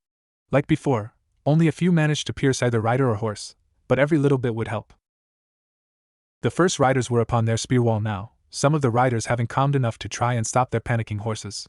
Those who didn't manage to calm themselves or their horses ran straight for their spears. A horse ran right into the spears of the men next to him with such force that the rider and horse fell over the men that had stopped them. The horse died almost immediately on impact while the rider slammed into the ground behind them where Ryu's lion quickly hacked him to pieces before he could recover. The men who had been run over by the horse were left stunned and battered, but recovered quickly enough to reform the spear wall. One by one, the enemy's horses ran into their lines and fell. After a short while, half of them were dead while the rest had managed to stop a short distance away between them and the forest fire. Narrowing his eyes at the samurai who watched them with fear in their eyes as they were now outnumbered, having lost half of whatever they had left either to them or the forest fire, Naruto glanced over at Sho. "Sho." "Yes, my lord." Sho nodded, barely tilting his chin in response while his eyes rested with focus on the enemy. "They are looking mighty cold, wouldn't you say so?" "They do indeed, my lord." Sho smirked darkly from his position, an expression shared with Naruto. "Thinking we should warm them up?" "Think we should indeed, my lord." Sho nodded again and the men around them seemed to be catching on with viscous smirks growing as well. Guests should always be the ones to be seated closest to the fire. Hospitality at its finest. "Right you are, Sho!" Naruto barked, glancing at his men around him. They were glancing back now, with expectant looks of vindication. "Men! Show the daimyo's men where they can rest." "OSU." Normally, Naruto wouldn't ever have cared much for the cruelty he now provoked in his own men. But these people had come to their lands and burned their homes for the crime of rising against a lord who treated them like slaves. He couldn't help the raw sense of satisfaction he felt as their spear wall pushed forward towards the broken enemy unit. The forest fire was now in full rage behind the enemy, and as the fearful samurai were pushed further and further towards the fire, the heat became more and more unbearable until even Naruto and his men found it severely uncomfortable. The enemy in their panic were stuck between being burned alive or forced to brave their spears and eventually threw themselves on the offense. Naruto's men were unrelenting however, and one by one, the daimyo's men fell. The day had been long and bloody, but as the last man of the daimyo fell under the moonlit night, they roared in victory as the flames licked away at their valley. No matter the victory they had won, their home had been lost in the end. Ash crumbled beneath Naruto's feet as he walked across the barren wasteland that had once, just a day before, been a lush valley, filled with forest and wildlife. Embers still wafted the air with heat at some parts of the valley, but the end result was the same from one edge of the valley all the way across to the other. There was nothing left but ashes and cinder. Walking over the empty field between what had once been the forest and their village, Naruto looked to the small group of his people that picked through the ruins of their village, looking for anything to salvage before their journey. Most had been burned down completely by the samurai, but whatever had been made of either stone or metal could be used again. Looking around himself, Naruto could see all the way in every direction in the valley as far as the roots of the mountains around them. Before, the thick forest had blocked such a sight, but now Naruto could really see how huge their valley were. And now it was all burned away to nothing. Naruto grimaced, a tight coil churning in his stomach. This had been their home, his own home, for a long time. The thought that there was nothing left for them now was sobering indeed. After they had killed the last of the daimyo's men, Naruto and his fighters had met up with the people deeper into the vein where they had been fearfully waiting for news of the results of their battle. Their victory known, the people had roared with righteousness, but as they set camp for the night, knowing they wouldn't sleep in their own beds. Many hadn't slept so well, including Naruto. As morning arrived, Naruto had tiredly risen and gotten those capable to return for the valley in order to salvage whatever they could. Naruto had been especially interested in the daimyo's weapons and gear. They didn't have any swords themselves, so the katanas the daimyo's men had left in their demise would be important to them in the near future. Naruto sighed and moved towards the remains of the charred village. He would help pick through whatever was left, then they would have to take stock of whatever they had left to work with. His body, while healed due to the monster inside of him, had still left him psychologically exhausted. Naruto just wanted to rest. So, food should keep us going for at least a few weeks. Naruto sighed in relief, Sho nodding as they and the rest of his advisors rested on blankets in the middle of their makeshift camp, their people milling about around them as they tended to their wounded loved ones. They hadn't found any survivors throughout the night, but they had most of their warriors left from after they escaped the village. A few had succumbed to their wounds during the night, but most seemed like they would pull through. Some were permanently mutilated and would never be able to fight again, and Naruto would make sure they were taken care of. It was the least he could do for their loyalty and sacrifice. Evening was nearing now, as they had spent the entirety of the day picking through the salvage as well as treating their wounded. Some weren't yet ready for travel, and they would wait for them to be stable enough for such before leaving. They would camp in the vein for at least a day before moving on, if their wounded allowed it. As of this moment, we have with both archers and spearmen, about 110 fighting men left when all wounds are healed. Some may still perish from their wounds, but most seems to be pulling through the worst of it. Sho murmured with a somber expression and Naruto nodded sadly.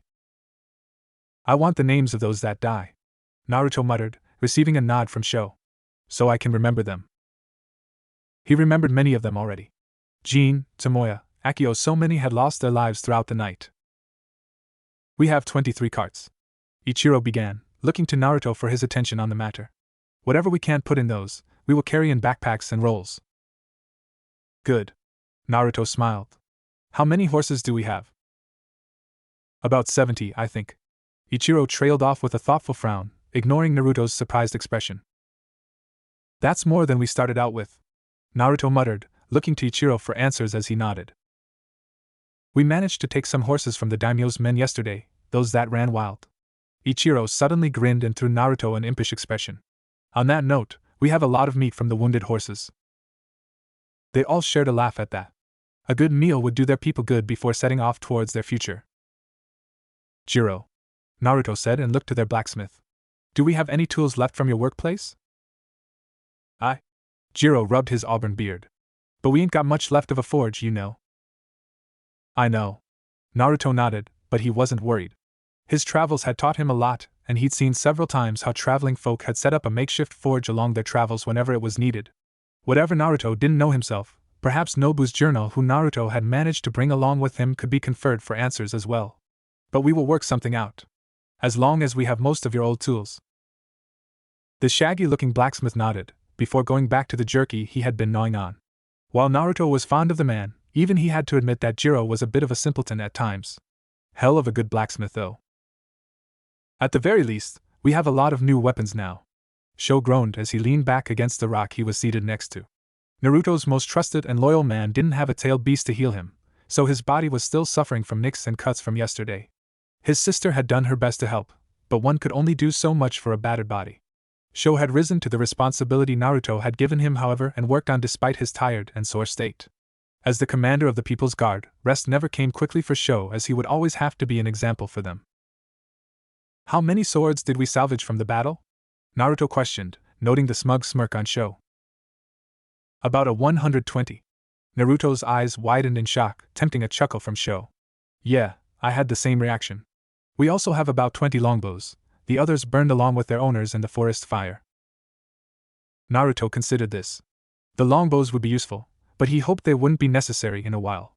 Naruto would choose a good hunting bow over a longbow if they needed food, but for a fight there was no denying that the longbows had given them a good scare during the battle.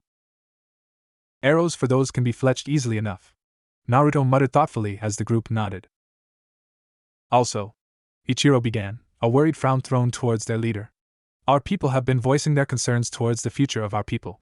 His words brought a silence upon them as they all looked to Naruto with worried expressions. What do we do now, my lord? We have no lands and no homes, and the daimyo is sure to come knocking if we stay within his lands. Our crimes are still known to him despite the utter destruction of the army he sent.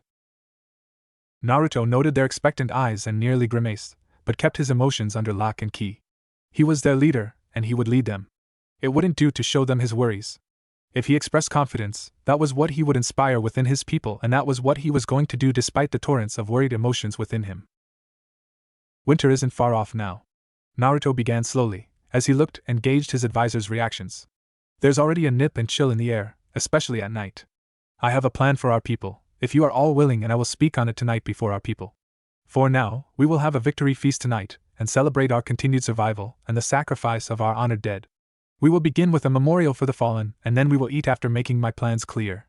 Do everyone find this acceptable? While his council were a total group of 13, everyone deferred to Sho, Jiro, or Ichiro. They had the most respected positions among their people, and it was their voices Naruto would have to be worried about. His deductions were strengthened further as everyone looked to the three in question to gauge their reactions, but as they nodded their agreement, the rest followed. Naruto knew he had their loyalty, now he only needed to keep it. Naruto smiled as the group broke into a chatter of small talk as the meeting was obviously over. As the group conversed, Naruto nodded and looked like he was paying attention to whoever was speaking to him, but he was already thinking of the words he would have to speak at the memorial. As their leader, it would be expected of him to decide the memorial's proceedings, and he needed to say his words with great care. Naruto was responsible for many being alive, but he was also responsible for the deaths of those that were no longer with them. Anger could easily be provoked by the families still stricken by their loss. He smiled and nodded along to the words of his comrades, showing none of the turmoils within. He had long since made peace with the lonely existence of his position, and he would carry it with an iron will for as long as he was able to. Night had finally fallen, and the entire people of the former village of Kazara stood gathered before Naruto on his elevated position from the minor ridge above the road in the vein. Beneath the ridge and his position, before the crowd, stood a large bonfire a distance in width. The few dead they had left from the battle laid on it, while the families of those they hadn't been able to reclaim the bodies from had made an offering, something of meaning that had belonged to the dead in life to burn instead of their bodies. Sho stood at Naruto's position with a torch in hand, while Naruto waited with the stature of a watchful guardian with halberd in hand. The people watched with somber and worried expressions towards Naruto as he began his speech. We fought. Naruto spoke, his voice calm yet resounding for them all to hear as his people of nearly 300 watched and listened. And we won. Despite our victory, we sacrificed so much only to be left with the bitter taste of loss. Many lowered their heads at this, but Naruto pressed on. The daimyo sent his men to punish us, yet we remained strong. His army charged us with superior training and weaponry, yet we remained strong. His army burned our home and everything we owned. Naruto trailed off, letting his eyes travel from man to man and woman to woman. They gazed back with expectant expressions. Yet we remained strong. And as I look upon you now, I see a people who still remain so after everything the world has thrown at them. People smiled at this, many nodding. They had everything to be proud of after all. I know many of you are worried for our future. Worried we will go hungry and worried about the daimyo's men. You are right to worry. Naruto paused to let his words sink in. The people looked worried again, but calm as Naruto still had their attention. The daimyo will have our heads for what we have done. And chances are, we will experience the pangs of hunger that many of us are already familiar with. But you know what I know? Naruto grinned, brimming with confidence. I know that we will remain strong. We may be a people without a home, but I promise you this, we will remain strong. Our dead gave their life for us to have this burden, the burden of life. Honor our dead. Honor our dead and bear our burden with pride. Honor our dead. Sho roared from his side, raising his torch to raise the people's morale. Honor our dead. The crowd roared out as one, their voices resounding between the mountains around them. I will not tell you what to do, Naruto shouted and drew their attention again. I am not Nobu nor am I the daimyo. I wasn't given the responsibility of your lands and homes to do with as I wished, you chose me to lead you. I will do so for as long as you want me to and until my last breath. Therefore, if any of you wishes to strike out on your own then you may do so at any point in time. Falling silent for the moment, Naruto watched his people throw glances at each other. They seemed apprehensive at the idea, despite there being nothing tying them down materialistically. That was good. However, Naruto began with a loud voice, drawing their concerned stares back to himself. If you intend to stay, then I will continue to lead you as I have until now. I will train you and teach you in the things I know. Whenever you fall, I will carry you, and when you rest I will watch over you. I will take us south, Naruto yelled as he finally revealed his intentions to the surprised crowd. Despite their surprise, hope had blossomed in their eyes. I will take us south towards warmer lands where the winter cannot harm us, not like here. I will take us to lands that are rich with opportunity and where the daimyo of earth cannot reach. Our people will be strong, as we always have, and we will continue to grow. While we may be merely in the hundreds now, Naruto paused with a smile. I intend for us to become thousands. The crowd gasped in shock at this, but Naruto's conviction never wavered. And when we are thousands, I intend for us to return to our home. To Kizara Valley where we will rebuild. And when the daimyo comes, Naruto trailed off with a snarl, raising his halberd into the air. When the daimyo comes, hiding behind his armies of men to oppress us, we will rip them apart with our fury, as we will against anyone who intends to break us. The crowd roared in approval and Naruto let out a breath of relief that he hadn't been aware he'd been holding. His people was with him, at least most of them. While he still expected some to change their minds over the course of the next few years, he hoped most of them would stay. How he had given them a peace of mind as well as that of a goal. A destination they would strive for. Now, it was time to say their goodbyes to the dead. Stretching a hand towards Sho, his right-hand man dutifully gave him the torch that Naruto rose in the air. Honor our dead, Naruto called out to his people. Honor our dead. At the crowd's roar, Naruto threw the torch down into the bonfire. The dry grass lit on fire easily, and within minutes stood in a roaring fire. As their dead burned away, Naruto looked down on the crowd from above the fire. They were still mourning their fallen, but something had changed within them from just minutes before. His people had been hunched and many with hollow, hopeless and worried eyes. Now, while many were still sad, they stood with raised postures and a glint in their eyes. Naruto hoped it would remain so in the times ahead. Naruto knew difficult times were ahead of them. They would be put in many situations where they would have to choose between right and wrong in order to survive. They were a people without land or home now. Unwanted. Naruto suspected they had more fights ahead of them before the end. As the memorial came to a close, people returned to their makeshift tents and fires, a feast spreading out among the people. The mood was high as the people drank and ate. Naruto did not allow himself to partake in the festivities. He walked among the folk and smiled and laughed as he spoke with the families around the camp, but in his mind he was already making plans for the future. He greeted Ryu, Hiroto and Hina at one point, as well as that of Sho who finally introduced him to his sister now. Poor girl had been very intimidated by Naruto, especially since he still carried his halberd which he never parted with. He greeted the rest of his advisors throughout the night and that of their families as well, but he never stayed at one place for too long. He continued to walk among them, smiling, greeting, talking, thinking. At first light, Naruto was already up and packing his bedroll and equipment. Waking his people's guard, he put them to work in getting his people ready to move. While many were still tired from both the escape and the feast, they couldn't afford to linger longer than what they had to. Seeing his guards in work, Naruto nodded to himself and brought out the map he'd brought with him. While he had the journey ahead of them planned for now, he wanted to be absolutely sure he would lead them in the right direction. He wouldn't trust anyone else to navigate or lead them, and Naruto felt it was his responsibility to do so. Looking at the map on the ground in front of him as he crouched, Naruto narrowed his eyes. They were in the southernmost region of the Land of Earth, far away from the hidden village as well as the capital, the Spire. To their direct south were the Land of Stone, a minor and small country between them and the Land of Wind. To the east of Stone were the lands of Rain and Grass, another two minor lands between them and the Land of Fire, his old homeland. Naruto would take them south, through the Land of Stone. They had a hidden village, the Hidden in Stone Village, but this was a minor shinobi settlement, and not to be confused with the village in Earth that had a similar name, the Hidden Stone Village. Since this settlement was small and most likely independent from any lords, as the Land of Stone didn't have any lords or daimyos, it would be fairly safe for them to travel. Brigands and bandits would be a threat, however. From there, Naruto would move towards the capital of Land of Wind with hopes of finding trade and people to join them. There were many villages between them and there, and Naruto would of course make stops at every one of them in passing with hopes of the same. They did have a desert between them and the capital as well, so his people needed to forage and ration both food and water for that crossing. Travel would be slow because of this, and Naruto suspected to spend at least 3 months before they would reach the capital, not counting any unforeseeable accidents. Spending a last few minutes to memorize the map and their chosen route as his people readied themselves, Naruto packed away his map again when they were almost ready. When his people were finally moving, the mood was silent yet confident as they marched through the vein with Naruto in the lead. He was flanked by his ever-loyal Sho and several guards, the rest spread out around their flock to protect them from any would-be threats. After a good half an hour, they finally made it to the exit of the quiet vein, where the road led them away from the Kizaru Mountains. To their west, the sun had long since risen and cast its warm glow over them as they marched down the road towards the forests of the Land of Earth. The nip in the air that had plagued them within the vein were quickly cast away by the sun and brought an uplift to the people's mood. Naruto himself smiled as he heard people begin to talk more and more as they marched. They would be south in warmer regions long before winter came, and Naruto couldn't help but be hopeful for their future.